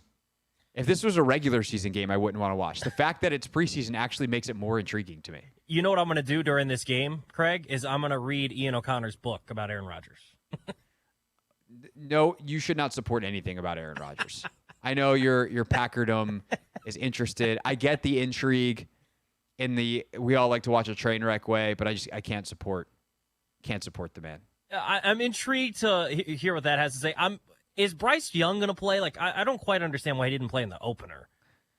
If he plays in this one, I'd be at least a little bit intrigued. I would imagine he's got to play a little bit. And the Jets, I don't think they're playing Rodgers in this one. No. They were saying last week on the broadcast, because I was getting the Jets broadcast when I watched the game back because I couldn't watch it. I wasn't watching it live while I was in France, but I was watching it as I was flying somewhere over Canada because they took us up under Greenland and then down through Canada. And so I was, according to the map in the plane, I was somewhere over very northern Canada as I watched this. And it was also funny because I stopped watching because I was like, oh God, I got to watch this USA women's basketball game. So I flipped from Ian Eagle calling the Jets game to Noah Eagle calling the basketball game, which had to make me the only person on the planet who did that. Hey, that's elite bloodlines. Yeah, that's two very. Now I'm name dropping, but both of them are friends. I've known Ian for a long time, and thus I got to know Noah. So it's not fair that both of them are that talented and also genuinely good people.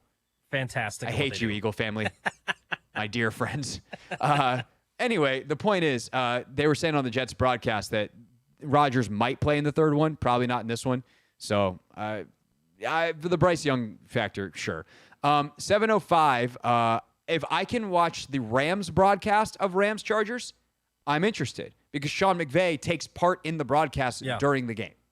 That's the only intriguing part because the Chargers have no one playing because they're starting Easton Stick at quarterback, so nothing to watch there. The Rams don't play anybody. Which might be the regular season plan right now, by the way, if Herbert's foot doesn't get better.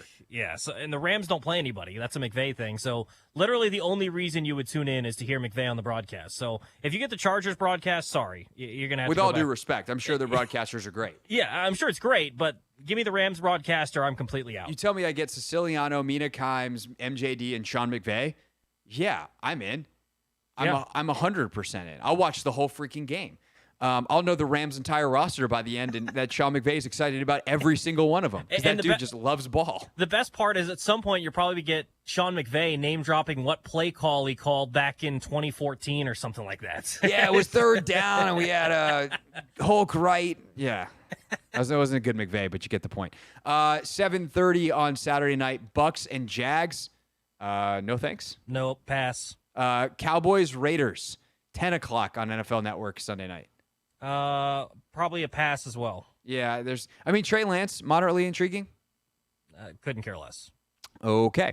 Packers, Broncos. You going to watch your Packers on Sunday, 8 o'clock on NFL Network? I think that's intriguing if Jordan Love suits up. I think that'd be fun, and it'd be another rookie quarterback in Bo Nix. So, I think the Bo Nix angle. Yeah, I think the Bo Nix angle is good. I'm definitely intrigued to see if he can look. I mean, he's sharp in his debut. And then Saints and 49ers. I don't know if you could pay me to watch the Saints at all this year, period. I think that's a good take. I really do, because another year of Derek Carr, he's going to be yelling at his receivers at some point, and it's just a terrible throw out of bounds, and we've seen this experience before. I actually like Derek Carr more than I should, but that's... I like Derek Carr, but, I don't know. Yeah, it's not been great. The Niners are probably not going to play anybody because that's not what they do. All right, that's your preseason slate. We'll watch some of it. Most importantly, though, Commanders. We'll watch all of this one. Commanders-Dolphins tomorrow night. I think that's one of the ones too where if we were neutrals to this and it wasn't our job / the team that we care about, we'd probably be I want to watch Jaden Daniels, which is kind of a fun period of Commanders history here where we're going to want to watch them no matter what because look at the entertainment value. All right, when we get back, we will take a look at the rest of the world of sports this weekend. We'll use Toby's brain while he's here to talk a little Nats baseball and see where they're at. Give you a rundown of everything else going on with the DC sports teams this weekend as well. It's the Hoffman Show on the Team 980 and always live as well on the free Odyssey app.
Hoffman Show. We're on the Team 980, always live as well on the free Odyssey app.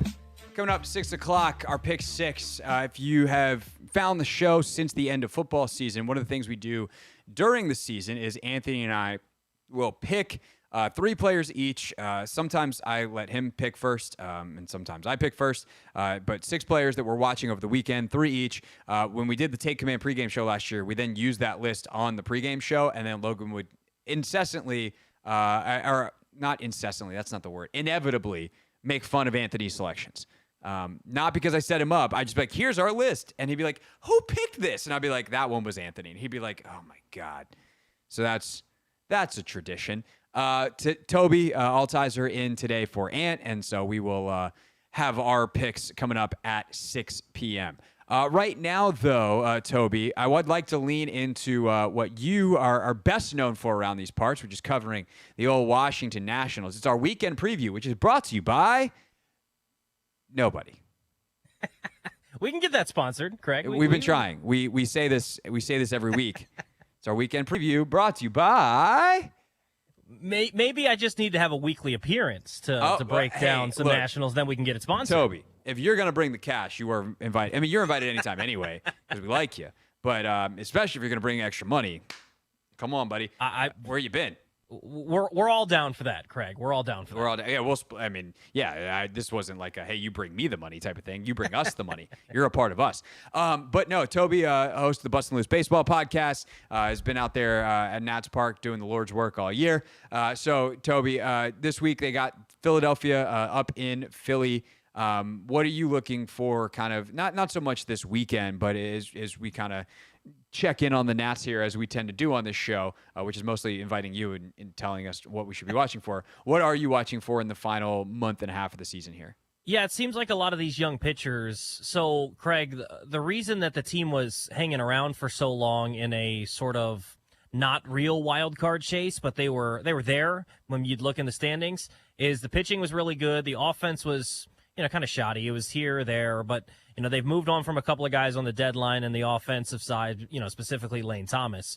But the main reason that they were in it is the young pitchers. Jake Irvin had taken a big step forward from last year. Mitchell Parker was a big revelation. DJ Hurst stepped in and pitched well.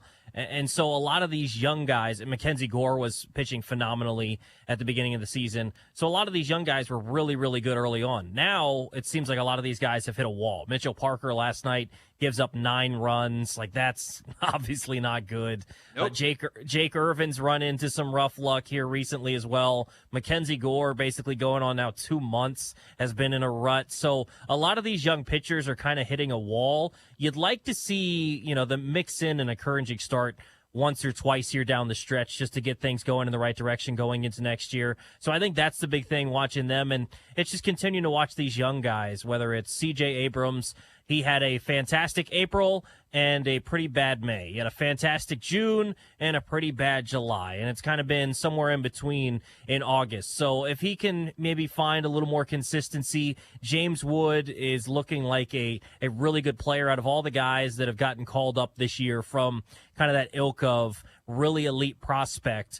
His first 40 games or so, which is where he's at, is better than like a Jackson Merrill, who would be winning, Rookie of the Year if it weren't for Paul Skeens. And Jackson Churio's gotten things turned around for the Brewers. And, James Woods had a better first 40 games. And we talked about Jackson Holiday and how he did with the Orioles in his first stint. Obviously, James Woods been better than that. So it's been nice to see him. It's just now continuing to grow and adjust to major league pitching. So mainly it's about the young guys and seeing how they continue to do the rest of the year going into 2025. So when you have a young pitcher specifically who hits a wall like this, what's the thought process for most major league managers, most major league orgs on let them pitch through it and figure it out versus like, hey, they might be at the end of their rope for this season. Do we need to sit them either for the rest of the year or at least for a second, let them reset, forearm stiffness, IL, they're out for a couple weeks and skip a couple starts and see if they can re-find it with a little bit of freshness in a couple of weeks.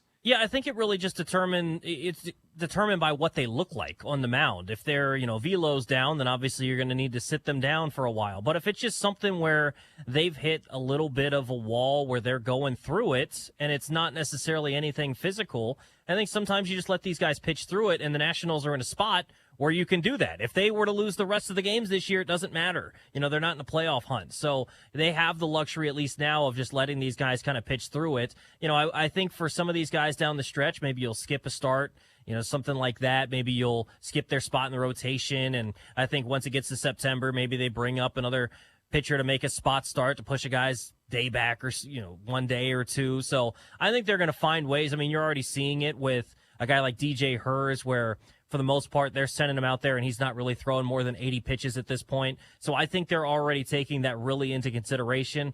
But one thing that has frustrated a lot of Nats fans is how Davey and the Nationals have managed the pitching rotation at times, and they maybe want them to be a little more aggressive with their starting pitchers. But at the same point, Craig, when you look around Major League Baseball and you see all the arm injuries, and knock on wood for the Nationals, you haven't seen a whole lot. Josiah Gray is one of them. Yes, that's, definitely factors in.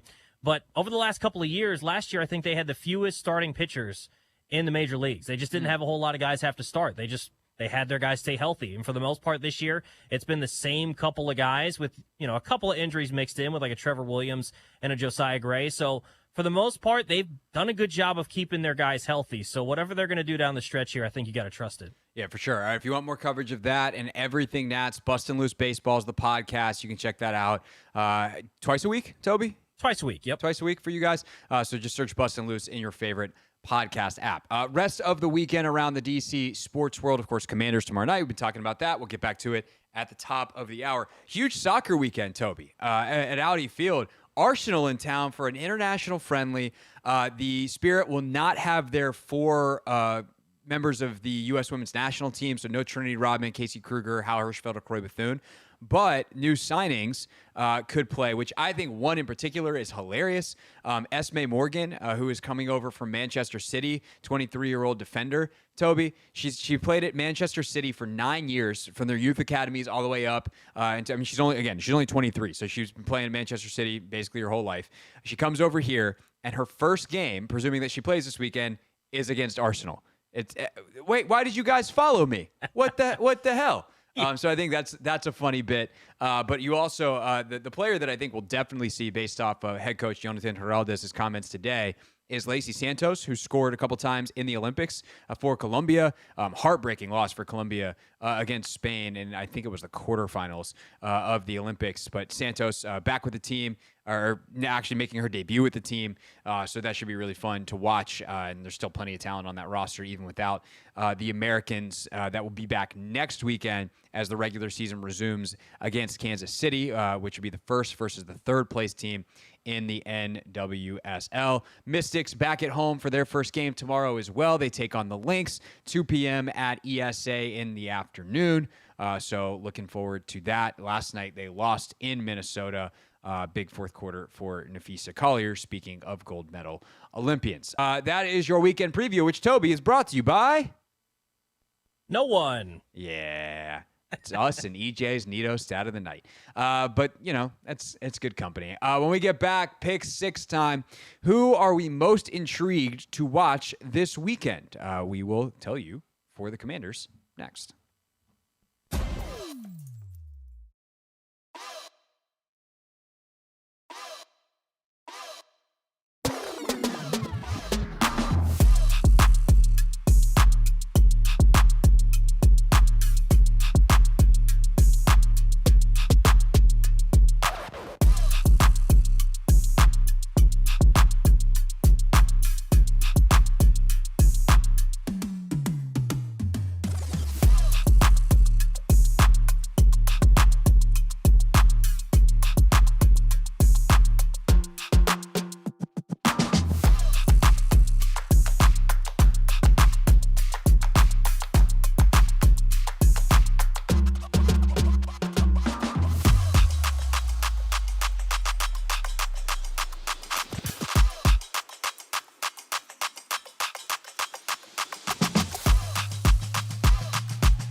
It's the Hoffman Show. We're on the Team 980, always live as well on the free Odyssey app.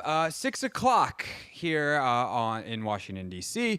I don't know why I said on the East Coast. I guess because my brain has been in multiple time zones recently, Toby. I'm like, 6 o'clock in the District of Columbia. Yeah, I think you're one of the few people that's been traveling abroad to Paris, all over the place. So Russell does that sometimes, though. He'll be like, 2:21 here in the District. I'm like, ABC News time, 4:42. Like, no, people, if you're listening to this, if you hear my voice right now, there is certainly something with the clock nearby. Most likely. But 6 o'clock, important. One, final hour of the show, final hour of the week here for us. And also, 6 o'clock, we tend to do our pick sixes. And that means for the regular season, we pick... the way we phrase it in the regular season is slightly different than what we'll do now. The regular season, it's who are the 6 most important for Commanders for that week's game. For preseason, I say we pick the 6 most intriguing. Who are we most excited to watch? And with that, it's time at 6 o'clock. We call it the Pick 6 at 6 because it's at 6 for the Pick 6. The 6 biggest Commander storylines. It is caught! Delivered at 6 o'clock sharp. It's the Pick 6 at 6. We set out to find a leader, someone who could take this franchise to the next level, and build an elite team that consistently competes for championships. Alrighty. Toby, would you like to go first or would you like me to go first? I can go first. Okay, that makes my life easier. I would like you to go first because I just have a bunch of names in my head right now and I don't have anybody that in particular I'm like, that's a number 1 seed candidate. So why don't you go ahead and go. Toby, you have number 1. I'm going to go with the easy one that I think a lot of people in the fan base are really intrigued to watch. He wears number 1, Jahan Dotson. What is he going to do? Because I think when everybody heard the wide receiver 2 comments, you hear good things about Alameda, you hear all these other things. I think the immediate thing that a lot of Commanders fans thought is, well, what the heck does this mean for Jahan? And so he needs to prove himself. I don't think, I saw Greg Rosenthal tweet something today saying, all these comments make you wonder if he'll be on the week run roster. I'm not worried about that. That was, I'm like, buddy, I think that's ridiculous. I'm not worried about him being on the week 1 roster. I think he's going to be there. But is he going to be the number 2 wide receiver by that point? I don't know. Yeah, I do think that, the roster thing just feels like a step too far because, 1, logic. 2, also listen not just to the coaches, but to the people who are on the beat every single day. And, John and Nikki and Ben and everybody immediately is always like, hey, his roster spot's not in jeopardy. And, they would, I think they would know. But with that said, I do wonder, what's the point of having a 4th or 5th receiver that doesn't play special teams? And at that point, what are we talking about? I tend to think that he'd have enough trade value that they could definitely make a move there versus just straight up cutting him. I just don't see any scenario where you straight up cut him. Even if you wind up giving him, I know this sounds crazy, for a 4th or a 5th round pick or something that's conditional, Adam Peters can find a taker for Jahan Dotson if it really comes down to there's no room for him on this roster. With that said, he's got a chance to still be wide receiver number 2. It's not he's lost this for good. He could still have an 800-yard season with this team. They're going to throw the ball probably a decent amount, and Jaden's going to distribute the ball quite well. And I think Jahan Dotson's going to have a pretty productive season accordingly because the yards have to go somewhere. So I think that Jahan, his skill set, yes, it's not a perfect match here. There's a level of physicality and a level of urgency that he needs to play with. But this is also, I think, a good test for Dan Quinn, to be honest, Toby. Dan is this guy that's a relationship builder. He's good at tapping into players and all that. So I do wonder how much of this is on DQ to not just go this guy doesn't fit here. Can DQ make him fit here? And that, considering the contract and, the ceiling of his talent, that feels like a wise use of Dan Quinn's skill set. All right. Number 2. I'm going to go with the other obvious one. I'm going to take the most obvious guy off the board. Emmanuel Forbes. He obviously had the interesting session against Garrett Wilson. We saw earlier this week, speaking of Jahan, on Tuesday at practice, Jahan got a couple on Forbes. I'm not sure exactly of the coverage and whether that was actually on Emmanuel, but he wound up being the closest guy. But, like, I want to see how he does, and especially if Tyreek and them play. Like, what happens if you get a third down situation and, like, you got to strap up? I would say generally for this defense, like, I'd like to see a turnover. If it can finally happen, that would be cool. They've been a little light on those considering what we know they want to be. But for Emmanuel, don't give up anything big. Don't give up anything vertical. He's been really, really good with the underneath stuff, but that stuff only goes so far. Like, I'd rather you give up occasionally something underneath compared to giving up the big vertical shots, because that's how you lose in this league. You lose based off of giving up explosive plays. So a clean, non-explosive day from Emmanuel Forbes, and if there are any explosions, please make them a turnover. So he's my number 2, Toby. Yeah, I think he's an easy one to keep an eye on because, at this point, we're talking about all first-round picks for this team. Former first-round picks, and how are they going to be able to contribute? And the thing is, another one that he's not in jeopardy of losing a roster spot. I don't think they're going to cut him, but like, what kind of role is he going to play? Because if he's not a liability, I think they can put him on the field. But if he's going to be a liability, then obviously they're not going to take risks with that. So right, and he the thing with both him and Jahan is there's not special teams value. Yeah, and like that makes it's really hard to be a backup in this league with very little special teams value. And like Adam Peters knows that. He's not stupid. And so if he can then find a trade for those guys, like he would. And that's not he's not looking to trade them. He's looking to see if they can reach their talent, reach their capabilities. But it's really, really hard to have multiple guys that don't play teams taking up roster spots. There's too many guys that need to play teams.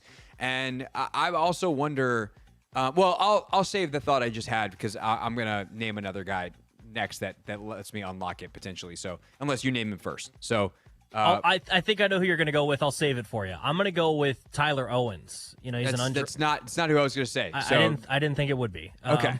So I think with Tyler Owens, he's a guy that's trying to prove himself in the safety position, and he's someone that is going to help on special teams. Made a nice play in the opener against the Jets on special teams.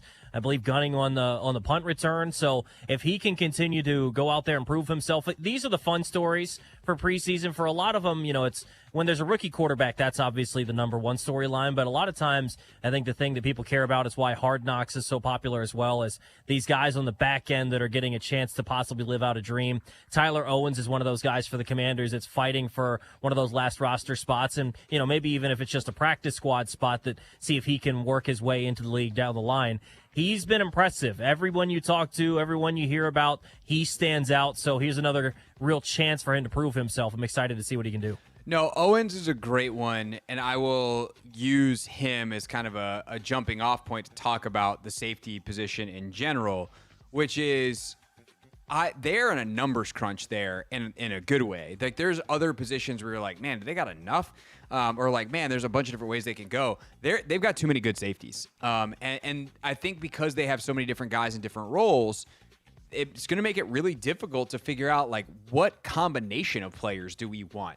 Because it's not just like, oh, Tyler Owens and Derek Forrest and all these other guys do the exact same things. Like, they have a free safety that does this at this point, and a strong safety does this at this point. But in this coverage, that guy's there, and in this run fit, that guy's there. And, we want to have 3 safeties on the field here and 4 here. And, like, there's just a lot of different responsibilities that are up for and roles, I would say, that leads to Joe Witt Jr. saying, I want 18 or 19, or I have 18 or 19 starters. Like, he's not kidding. And so Owens is a guy that can play multiple of those, and he's really good on teams, and he's got a ton of potential. The good news is, because he was a UDFA, like, clearly every other team already passed on him, and unless they're like, we want to sign you to our active roster, they can probably get him to practice squad. But realistically, like, I don't know what happens at that spot. I know that Quan Martin and Jeremy Chin have been the starters. I know they're making the team. And it seems like in 2 safety looks, like, those are your guys, which is interesting because I think we look at them both as kind of almost hybrid players. Quan, like a nickel, Buffalo nickel safety type of guy. Chin is like this safety linebacker hybrid. And it's like, no, there are 2 safeties just in doing everything, doing safety stuff. Like, okay. Percy Butler's kind of the unique guy in that room. He's got so much speed and plays the position differently than everyone else. Dominique Hampton, is a rookie that they selected in the draft and has carved out this, he's played a lot at safety, but also kind of this dime linebacker role where he's going to be in the box quite a bit in some lighter personnel, but you still have him, because he's so big, he's like 6'2", 220, he can fit the run like a linebacker. And I haven't even mentioned Derek Forrest yet, and I would also mention maybe even before Forrest, Jeremy Reeves, because of his special teams value. And so now you're looking at Forrest, who was your starter last year and lost his job due to injury, but was actually pretty solid to start the year. Like, is Defoe on the way out? Like, that feels crazy. Like, Defoe's a good NFL player. Like, he's an above-average NFL safety. And we're talking about him, and then we get to Owens. Yeah, and that's the tough part is where does Defoe fit? And he's not much of a special teamer either, is he? Like, he hasn't had to, but I think he can. Like, he's played it in the past, and I think he's been playing it now, but, like, he wasn't a special teamer last year because he was a starter. Yeah, it's real difficult to figure out that safety position. It's a good thing because, like you said, there are some others where it's a roster crunch in that can you find enough viable guys that are, NFL caliber, whereas with the safety position, they've got plenty of guys. But it is intriguing because when you list out those names, Derek Forrest might feel like an odd man out. Maybe, but I also think that I think they'd probably keep Defoe and then put Owens on the practice squad. 100%. But Owens has played well enough that, like, that's a conversation. And again, like, this is the thing that maybe you try to call around, and if someone, loses a safety, was there a team that was in on Justin Simmons that is like, crap, we're a little thin at safety, and if you can get a 5th round pick for Derek Forrest, do you do it? Like, these are the kinds of things that Adam Peters has to be considering. And I'm not trying to trade away a bunch of good football players. And Derek Forrest is a good football player. And I like Derek Forrest. Like, I interviewed him in the spring, and I was like, why didn't I interview you the last 3 years? Like, you're great. I like Defoe a lot. And I don't even know that it's the right decision that he's not playing. He's not higher up on the depth chart. Like, I don't think the drop-off from some of these other guys to Derek Forrest is that significant. But for whatever reason, they think it's there. There's some, even if it's very small, like, ultimately you have to figure out who goes on the field. And so it's pretty fascinating. Well, real quick on this, Craig, you almost wonder, too, if they're not showing, we haven't seen it at training camp, and we're not going to see it in games, you almost wonder if they're going to use Chin more as that nickel linebacker sort of thing. And maybe Forrest slots in then at the strong safety with Quan at free safety or something of that sort, and we're not going to see that, behind closed doors. But when they've had 3 on the field, it's been Butler. Like, Butler's been that third guy, and I think they'd prefer him over the top in some of those post roles compared to Defoe, and I get it because of the speed. And maybe he's taken better to the scheme. So one guy that I think can shape this, as we're in the middle of our pick 6 here, is Mike Sainristil. He's my second guy, our collective number 4. And the reason I'm interested in Sainristil is because he can potentially buy you multiple positions. Like, when you're in the search for roster spots, we're bringing back position flex, baby. We're talking about having depth at multiple positions with one player. He's going to be your starting nickel. But a guy like Noah Igbenogany can play inside and outside, and I think they like him more inside than they do outside. And so if the goal is to get your best players on the roster and then ultimately your best players on the field, and Emmanuel Forbes or Benjamin St. Juste or Michael Davis or some combo of them is struggling, Sainristil's played outside a little bit. Like, he's been like the 3rd or 4th outside corner. They've just cross-trained him on some reps there. But what if all of a sudden they're like, our best bet is to go thin at corner, knowing that Sainristil can play inside or outside. We got Igbenogany who can do that as well. And instead of keeping, 5 or 6 corners, I can't imagine they keep any less than 5. But what if they just kept 4 or 5? And there's a surprise something. But certainly 5, I think, would be an option. And maybe that's fewer than a lot of teams keep, where they keep 6. And all of a sudden, Sainristil is your one-man depth, or even starting on the outside.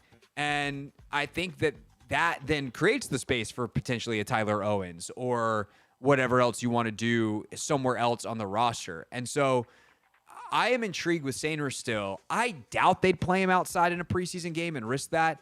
But, like, what if they do? What if all of a sudden Sainristil's playing some outside? Because he was matched up in at least one drill yesterday with Tyreek Hill. I don't know what the alignment, I don't know what the drill was, but all the reporters were talking about how Hill and Sainristil went one-on-one, and Sainristil knocked away the ball. I don't know whether Tyreek was lined up in the slot or Sainristil took a one-on-one rep or whether he lined up outside. But if Sainristil can play outside, Toby, like, I think long-term, getting him back in the nickel and finding more, traditionally sized outside corner is probably a better thing for this team. But if you're trying to get your best players on the field and you think your best, 5 DBs are Quan Martin, Jeremy Chin, Percy Butler, Mike Sainristil, and Emmanuel Forbes, well, that means that either Quan Martin or Mike Sainristil is playing outside.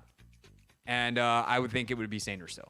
Yeah, absolutely. I'm intrigued by it. It is something that we'll have to, keep an eye out. And if he can play out there, then yeah, that opens a spot for that safety position that we were just saying is so deep. Next guy for me, number 5 overall, would be Ben Sinnott, sticking at the rookies, because overall, if you asked anybody out at camp, it felt like he didn't ever stand out. It's not that he was horrible, but he would miss some blocks here or there, but he was never, a guy that popped. It was never anyone that you were, like, noticing because he was making big plays. And then he gets out there on the field against the Jets, and he's able to do what makes him special, which is catching the football and breaking tackles. And you can't really have that pop in training camp because dudes aren't tackling anybody. So he had the opportunity to kind of show that he could be a part of the offense after, most of the reports were either nothing of him or negative of him. So if he can show that he can be a viable part of the offense, thinking about, Zach Ertz obviously isn't going to play tomorrow, but what happens if Zach Ertz goes down at any point during the season? Can Sinnott step into the pass-catching role at the tight end spot? He's got a big opportunity, and I'm excited to see how he fills it tomorrow. I love that. That's a great call. He's definitely a guy that's super intriguing. Again, how are they using him? Where does he line up? And I'll add Cole Turner to the tight end mix as well. Like, Turner is playing his tail off to try to make this team. And I entered the spring, like, thinking he had, like, negative 5% chance of making this team. I was just like, the numbers are not there. He doesn't fit what they do. He's a finesse guy, and he has come in and played with a toughness and a physicality. He's bulked up. He's bigger. Like, hats off, Cole Turner, for working your tail off. Congratulations, sir. You've played your way into contention here, but can you make some plays in a game?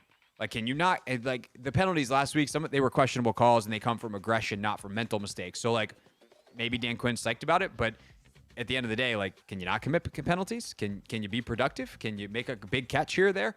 He was a huge, he drove his guy out of the end zone on the Jaden Daniels touchdown. So with Ertz, I beg your pardon, out this weekend, I would like to see what Cole Turner can do with all kinds, because he might be out there for 3 quarters in this game before he's relieved by Colson Yankoff, because he also, Colson Yankoff, Nice spring. Nice little summer. Good player. It's a great name, too. Yeah.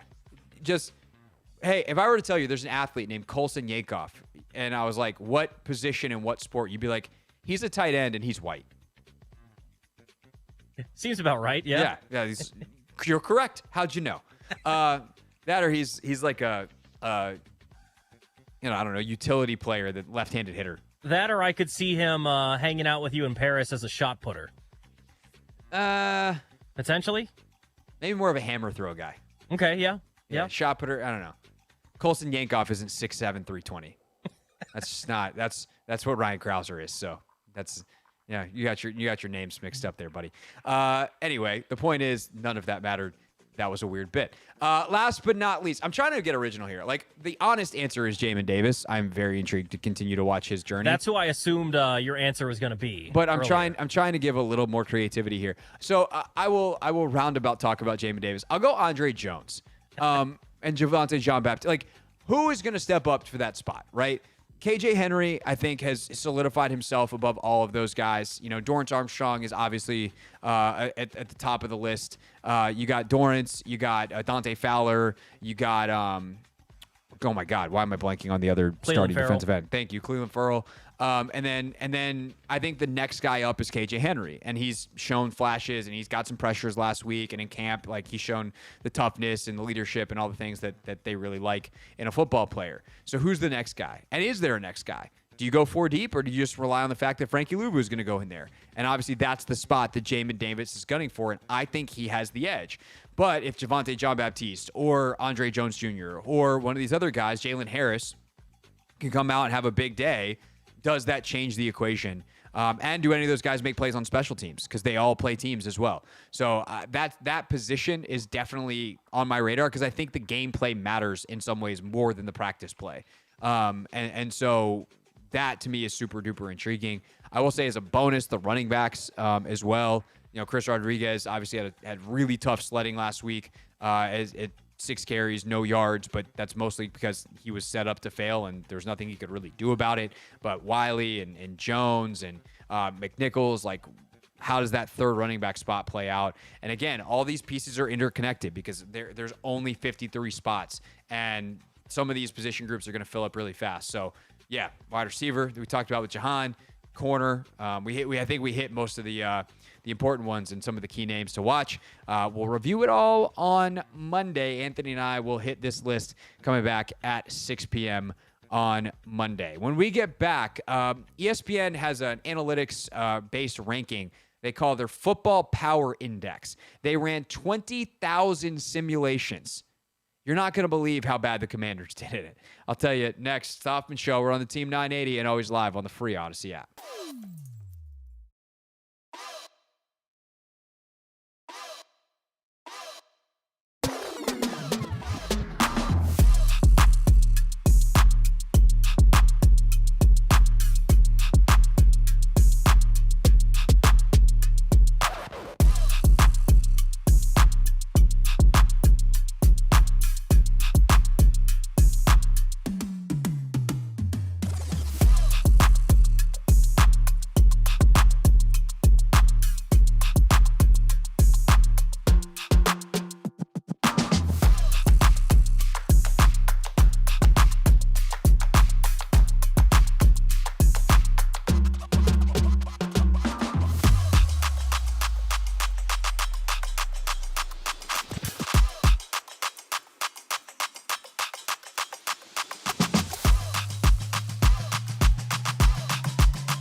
It's Hoffman Show, wrapping up our final half hour here on the Team 980. And then we're off for the weekend. We just, be watching football and enjoying. Is it supposed to be nice out this weekend, Toby? Or is it going to be like a August, mid-Atlantic hellscape? Let me check your weather forecast for you and see if you can enjoy a nice weekend outside or not. No, it looks a little sketchy. Looks like some rain in the forecast. Yeah, but it's not till the afternoon tomorrow. What about Sunday, though? Oh, please don't rain on Sunday during the game. Oh, God. It's supposed to rain while we're out. God, son of a gun. Please don't. It sounds like you're going to have a fun time. Ugh. At least with tomorrow, it's just like another excuse to stay in and watch football or whatever else you want to do as we get ready for football season. Yeah, by the mid-afternoon, we'll have done some stuff in the morning. Like, we'll go for a run in the morning and do the stuff that we normally do on Saturday morning. But for the Spirit game on Sunday, I would like for it to not be raining. That would be cool. We do have our nice club seats, so like we can go inside, but we don't want. The whole point of being there is you watch the game. So we'll have to figure that out on Sunday. I guess that's a personal. Me and 19,000 of my closest friends. That's our personal problem. A problem for the Commanders seems to be that they're not going to be very good this year. At least that's according to the FPI, the Football Power Index that ESPN has. This is described on their the article that they put out. To look at the bigger picture and just how good or bad every team could be this season, we turn to our ESPN Football Power Index. FBI projected win totals for every team based on 20,000 season simulations performed by our ESPN Stats and Information team. But to find a high and low, we picked out the middle 90% of those simulations. That gave us a ceiling and a floor in terms of expected record for each team in 2024. With extremely unlikely outliers eliminated. So basically, they did 20,000 simulations, and I guess it sounds like they took the middle 90%. So they took the 5% best and 5% worst, and they chopped those off. And then they said, what's the best one that's left? What's the 95th percentile? And what's the 5th percentile of those 20,000 simulations? And Toby, what do you think the Commanders' best possible record, according to that statistical analysis, if we want to call it that, is? How many wins, how many losses? It feels like if RG3 could walk out and get things going in the second half of the year and lead the team to 10 wins, why couldn't there's an extra game now? Yeah, why couldn't Jaden Daniels at least get to 10 if everything goes right? Now, again, this is ceiling. We're not talking about this is what we expect, but if everything goes correctly, why couldn't this team win 10, maybe 11 games if Jaden Daniels turns out to be the rookie of the year, Terry McLaurin goes off for 1,300 yards, and the defense is good? Why couldn't they go for 10, 11 wins? This is a question that I would like to know, because according to this, their ceiling is 9-8. Yeah, to me, and I understand where it's coming from. I don't. But just to me, this is where, if you wanted to say that's a realistic, maybe sort of expectation, there's no way that that's the best. If everything goes correctly, they can finish better than 9-8. Yes. That's the whole point of this exercise, right? That's what I thought. Everything goes correctly. Jaden is the dude. Maybe he even throws for somewhere around 4,000 yards and is a rushing threat. And Terry's awesome, and the offense looks really good. And the defense is able to stop people, which it seems like it hasn't been able to do in a little bit. Why couldn't they win 10 games? I don't know. I truly, honestly don't get it. The write-up here from Keim that goes with this. The Commanders revamped their line. And again, don't yell at Keim. He just did this write-up that after the data got spit out. The Commanders revamped their line, adding 3 new starters: center Tyler Biadasz, guard Nick Allegretti, and rookie tackle Brandon Coleman. Washington allowed a franchise record 65 sacks last season, although the play calling and quarterback Sam Howell were big reasons why. But if the Commanders receive solid play up front, they can provide a tremendous boost to rookie quarterback Jaden Daniels and allow new OC Cliff Kingsbury to run a more varied attack. Just for some context here, The Bears were put at 11-6. The Giants also were at 9-8. They say the biggest X factor is the offensive line production. And I get it. If your formula somehow is very offensive line heavy and you're trying to grade out the Commanders' O-line, you've got a rookie, a bunch of guys that didn't grade out great in previous years, and no cohesion, because the most cohesive thing you have is your right tackle and your right guard playing together on a line that was poopsy last year. But like Keim provided the context in the write-up there, a lot of that is due to factors that weren't actually the play of the right tackle and the right guard.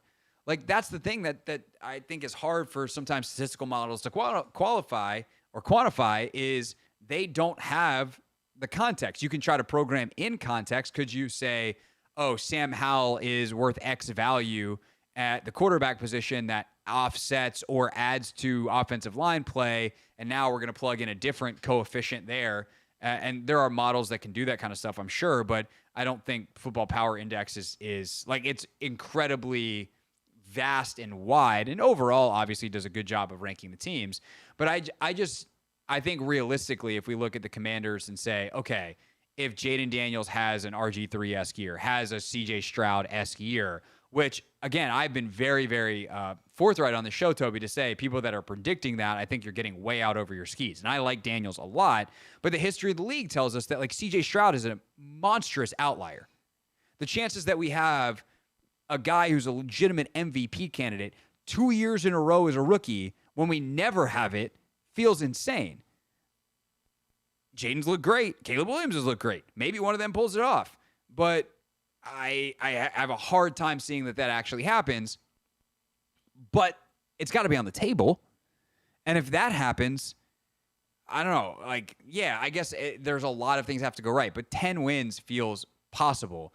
And I guess also it's kind of hard to see the ceiling be that low when I think a lot of us look at this team and think, as long as they stay healthy, like, they could probably win at least 7. Like, like, ultimately, what's your prediction for them this year? Yeah, I think 7, 8 wins, somewhere around there. And if 7, 8 wins is the number that's most likely, then how is 9 the most that can happen? Like, I think that's what's hard to swallow. Although I guess the Vegas number is what, 6.5? Yeah, it's somewhere around there. And that's the thing. Like, I can understand what they're trying to sell here, but the whole point of a ceiling and floor is if everything goes wrong and you pull all the fire alarms, what's the floor? Like, okay, 4-13. If everything goes correctly and Jaden is in the MVP discussion and all these other crazy things happen that, look, realistically probably won't happen, but if everything goes correctly, you're telling me the best they could do is 9-8 when RG3 led them to the playoffs. And they were in a 1-6 hole to start or whatever it was? Yeah, it was not good. So they had to get things going in the right direction, and they did it quickly. And I get that there was, so many different factors. But, like, I think if you try to bring in the other factors, if this were Eric Bieniemy still calling the plays with a shoddy offensive line, maybe I'm with the 9-8 because I think they're going to maybe have Jaden back there in a spot where he could be really in danger versus Cliff Kingsbury calling the offense and the ball's going to come out quick. And you've got, I think they're going to run the ball a ton, by the way. They are. In this scenario as well, that means that Dotson proves that he can be a number 2 receiver. Yeah, Forbes has like 7 picks this year. Yeah. Like we're talking about ceiling. We're in the fantasy land that fans want to live in. And you're telling me the Commanders fan fever dream ends at 9-8? Yeah, I have questions about the formula, Professor. I agree. If you're going to say that the floor is 4-13, to me the ceiling has to be a little bit higher because maybe they could go 4-13 without Jaden even getting injured. To me, that seems a little bit crazy because I think Jaden's going to have a pretty good season this year. But I feel like the ceiling's got to be a little bit higher because you look at people nationally talking about this team and they're kind of the wild card about what could Jaden do. Like, could Jaden take the league by storm? Because the other part is CJ Stroud is a better passer than what Jaden was coming in, but he's not near the runner. Yeah. And what happens if Jaden turns out to be a fantastic passer right away and he just runs all over people like Lamar Jackson? Like suddenly this team goes from being, oh, maybe they, could be something in a year or two to being like, oh, maybe they could sneak into the back part of the playoffs. And if that's the case, you're looking at a 10-win football team. Well, and also I think, again, if you're talking about best case scenario, like let's look at the opponents. Like what if the Eagles implode? Is that off the table? I don't think so. Like what if the Cowboys, with all the mess that they've had, just implode? Or like some of the holes they didn't fill become huge problems for them. And some of the players that played really well for Dan Quinn don't fit in Mike Zimmer's system defensively. Like, what if they go completely sideways and all of a sudden that's not that difficult a game for Washington, relatively speaking to where we thought they would be? And so, like, you get into the schedule and stuff too, and, we're talking about ceiling. Well, just to provide context here, what would you have guessed the ceiling number to be? Mine would have been 11.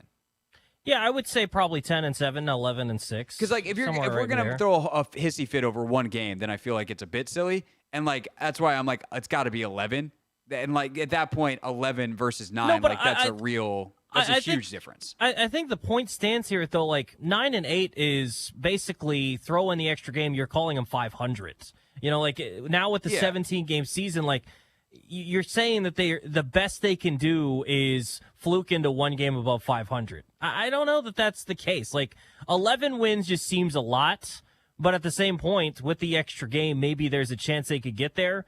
But it's kind of selling them short a little bit, even though I'm not a fan of their offensive line necessarily. And now it looks like there's some questions with the playmakers. We're assuming, like you said, to live in fairy tale land that everything goes correctly. It's kind of crazy to think that they couldn't win 10 games in that case. Definitely. And I think it's 11. So, but the FPI says it's 9. In some ways, like a 9-win season is so unsatisfactory. It's like, so close. CTI. And then you're in the middle. Then you're in the middle of the draft or the first round too with CTI. CTI, Craig and Tobi Index says 10.5 if we average. 10.5. Yeah. By the way, we'd both take the under. But the point is that it's fantasy land, and we're trying to let people live for once. And even then, the big bad boys at ESPN with their big fancy formula. Now I'm pulling a Russell bit. Putting ceilings on your dreams. Don't let the man keep you down, or something. It's the Hoffman Show. We're on the Team 980. We're always live as well on the free Odyssey app. And when we get back, we wrap up the show with our favorite thing from the day and real things real people said into real microphones.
It's the Hoffman Show wrapping up here on the Team 980. Always live as well on the free Odyssey app. And I got to say, Tobi, it's very clear now to the audience that Anthony is not here because he does play Rebecca Black's Friday in the final segment of the week. Ooh, that is my bad. And I didn't tell you, so that's my bad. But thanks for outing yourself as not listening to the show on Fridays at 6:45. It's fine.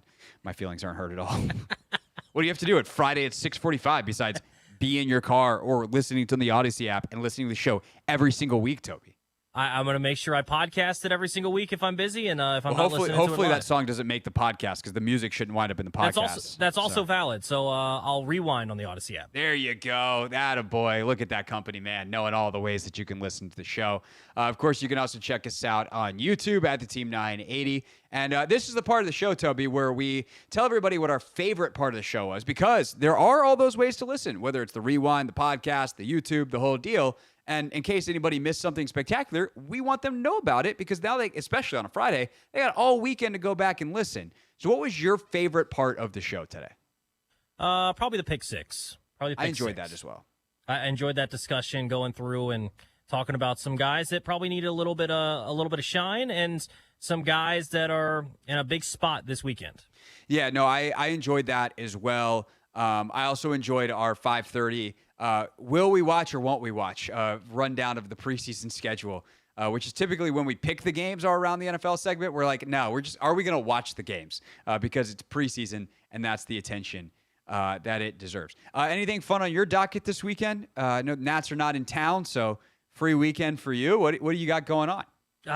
Hosting before the game tomorrow, so nice. 3 to 6. I believe it's 106.7 and 980 simulcast, so I'll be on there. And otherwise, I played soccer the other day, Craig, so I will continue trying to rehab my leg that still hurts. Oh, yeah. No, I don't think people realize, like, if you haven't kicked a ball in a while, even just a couple of touches, like, it's the running and stuff, yeah, depending on how much you run, whatever, that's one thing. The cutting and stuff, like the multi-direction, that can leave you sore. Kicking the ball, the impact, the reverberation up the leg, you don't necessarily feel it in the moment, but all of a sudden you'll wake up the next morning and your whole inner thigh will be sore. And you're like, yeah, what the hell? Yes. Yeah. 100%. Remember when we were children and we could do all that stuff for fun and it didn't matter?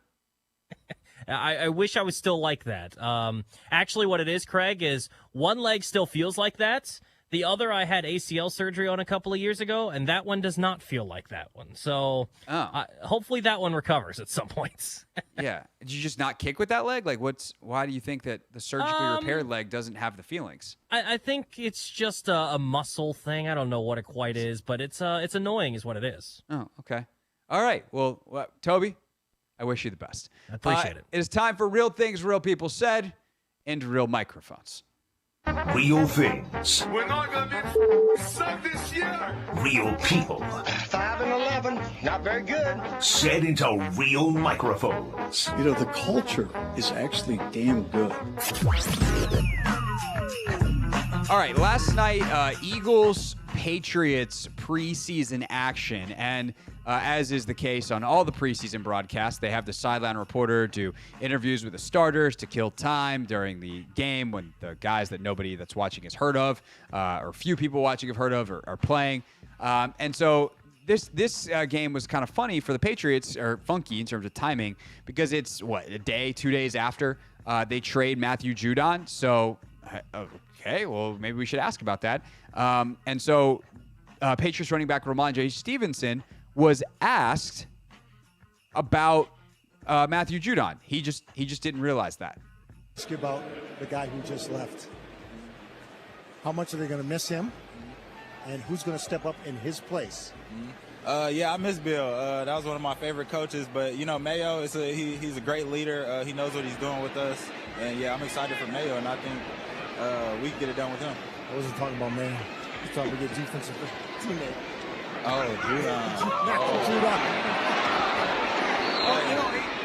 He's moving on to better places. Yeah. Excited. At least a different place. For a different place. Excited for him. I still know he has a couple more years in him, so I'm excited for him. Who is doing that interview? I'm not sure, but he just. I hope they don't do the next one. Moving on to better places. Wow. On the team broadcast. Sometimes, Tobi, I see these things and I see like a quote and I don't watch the whole thing. That way I get a natural reaction on the air. And that actually, all of these that I sent you, actually, no, that's not true. The Canales one I wound up watching. We'll get to that one in a second. But this one I had not actually seen the full clip yet. That is 1,000 times worse than I thought it was going to be. The Belichick bit is funny. It's a bad question, and that's what you get for asking a bad question. To then follow it up by asking a bad question with on the team broadcast to a player saying, oh, yeah, your guy's in a better place. You're basically like, yeah, he escaped this hellhole. Sucks to be you, bro. Answer my dumb questions now. Yeah, not great. Not great. No. You know who'd never do that? Dave Canales? Probably not because he's coaching, but I was going to say Logan Paulsen. Oh, Logan Paulsen, yeah. Does a great job. I told Logan the first time he was doing the sideline stuff, I was like, one, the guys like you, which helps, and they know you. You ask actual insightful questions, but then you also do, like, Logan's prepared. He's like, oh, I'm going to figure out what John Allen did this offseason. I'm going to ask him about it because guys love talking about that stuff. Absolutely. It's fantastic. And it's honestly great content. Just don't ask about a guy and not name drop the guy. Yeah. Be a bit more specific, please. Thank you. Speaking of media and player interactions, typically we ask questions of the players. Well, George Kittle had a question to ask of the San Francisco Media Corps. Practice. You guys watch us all the time, but there's a special teams period where I catch some footballs and I like to observe you guys. And you guys really need to up your sneaker game. It's absolutely atrocious, and I'm disappointed in you guys as a community. So if we could up those, please. It's year 8, guys. Let's figure this out together. Wow. That's a tough hit from Kittle. What my first question would be like, would you like to help? That would be my first question to George Kittle, who makes a lot of money, to a group of reporters who doesn't. And I'm not saying that as like, oh, the rich guys. But like, if it means that much to you, George, come on, help your boys and girls out. I will say, though, as someone who I think has a decent sneaker game, but also definitely doesn't wear any of those sneakers to training camp, like, George, we're walking around in the grass for 2 hours. And to be fair, I actually think the Commanders do pretty well, but you have to determine like who we're talking about. I think you do a good job. I think JP Finley does a good job. And then there's guys like Ben Standig, which we love Ben Standig, but his shoe game could use a little work. Ben's not really known for his fashion. I don't think he's ever been accused of that. I just imagine Ben be like, that's not my.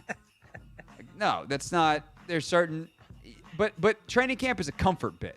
It is. We're out there for 2 hours walking around.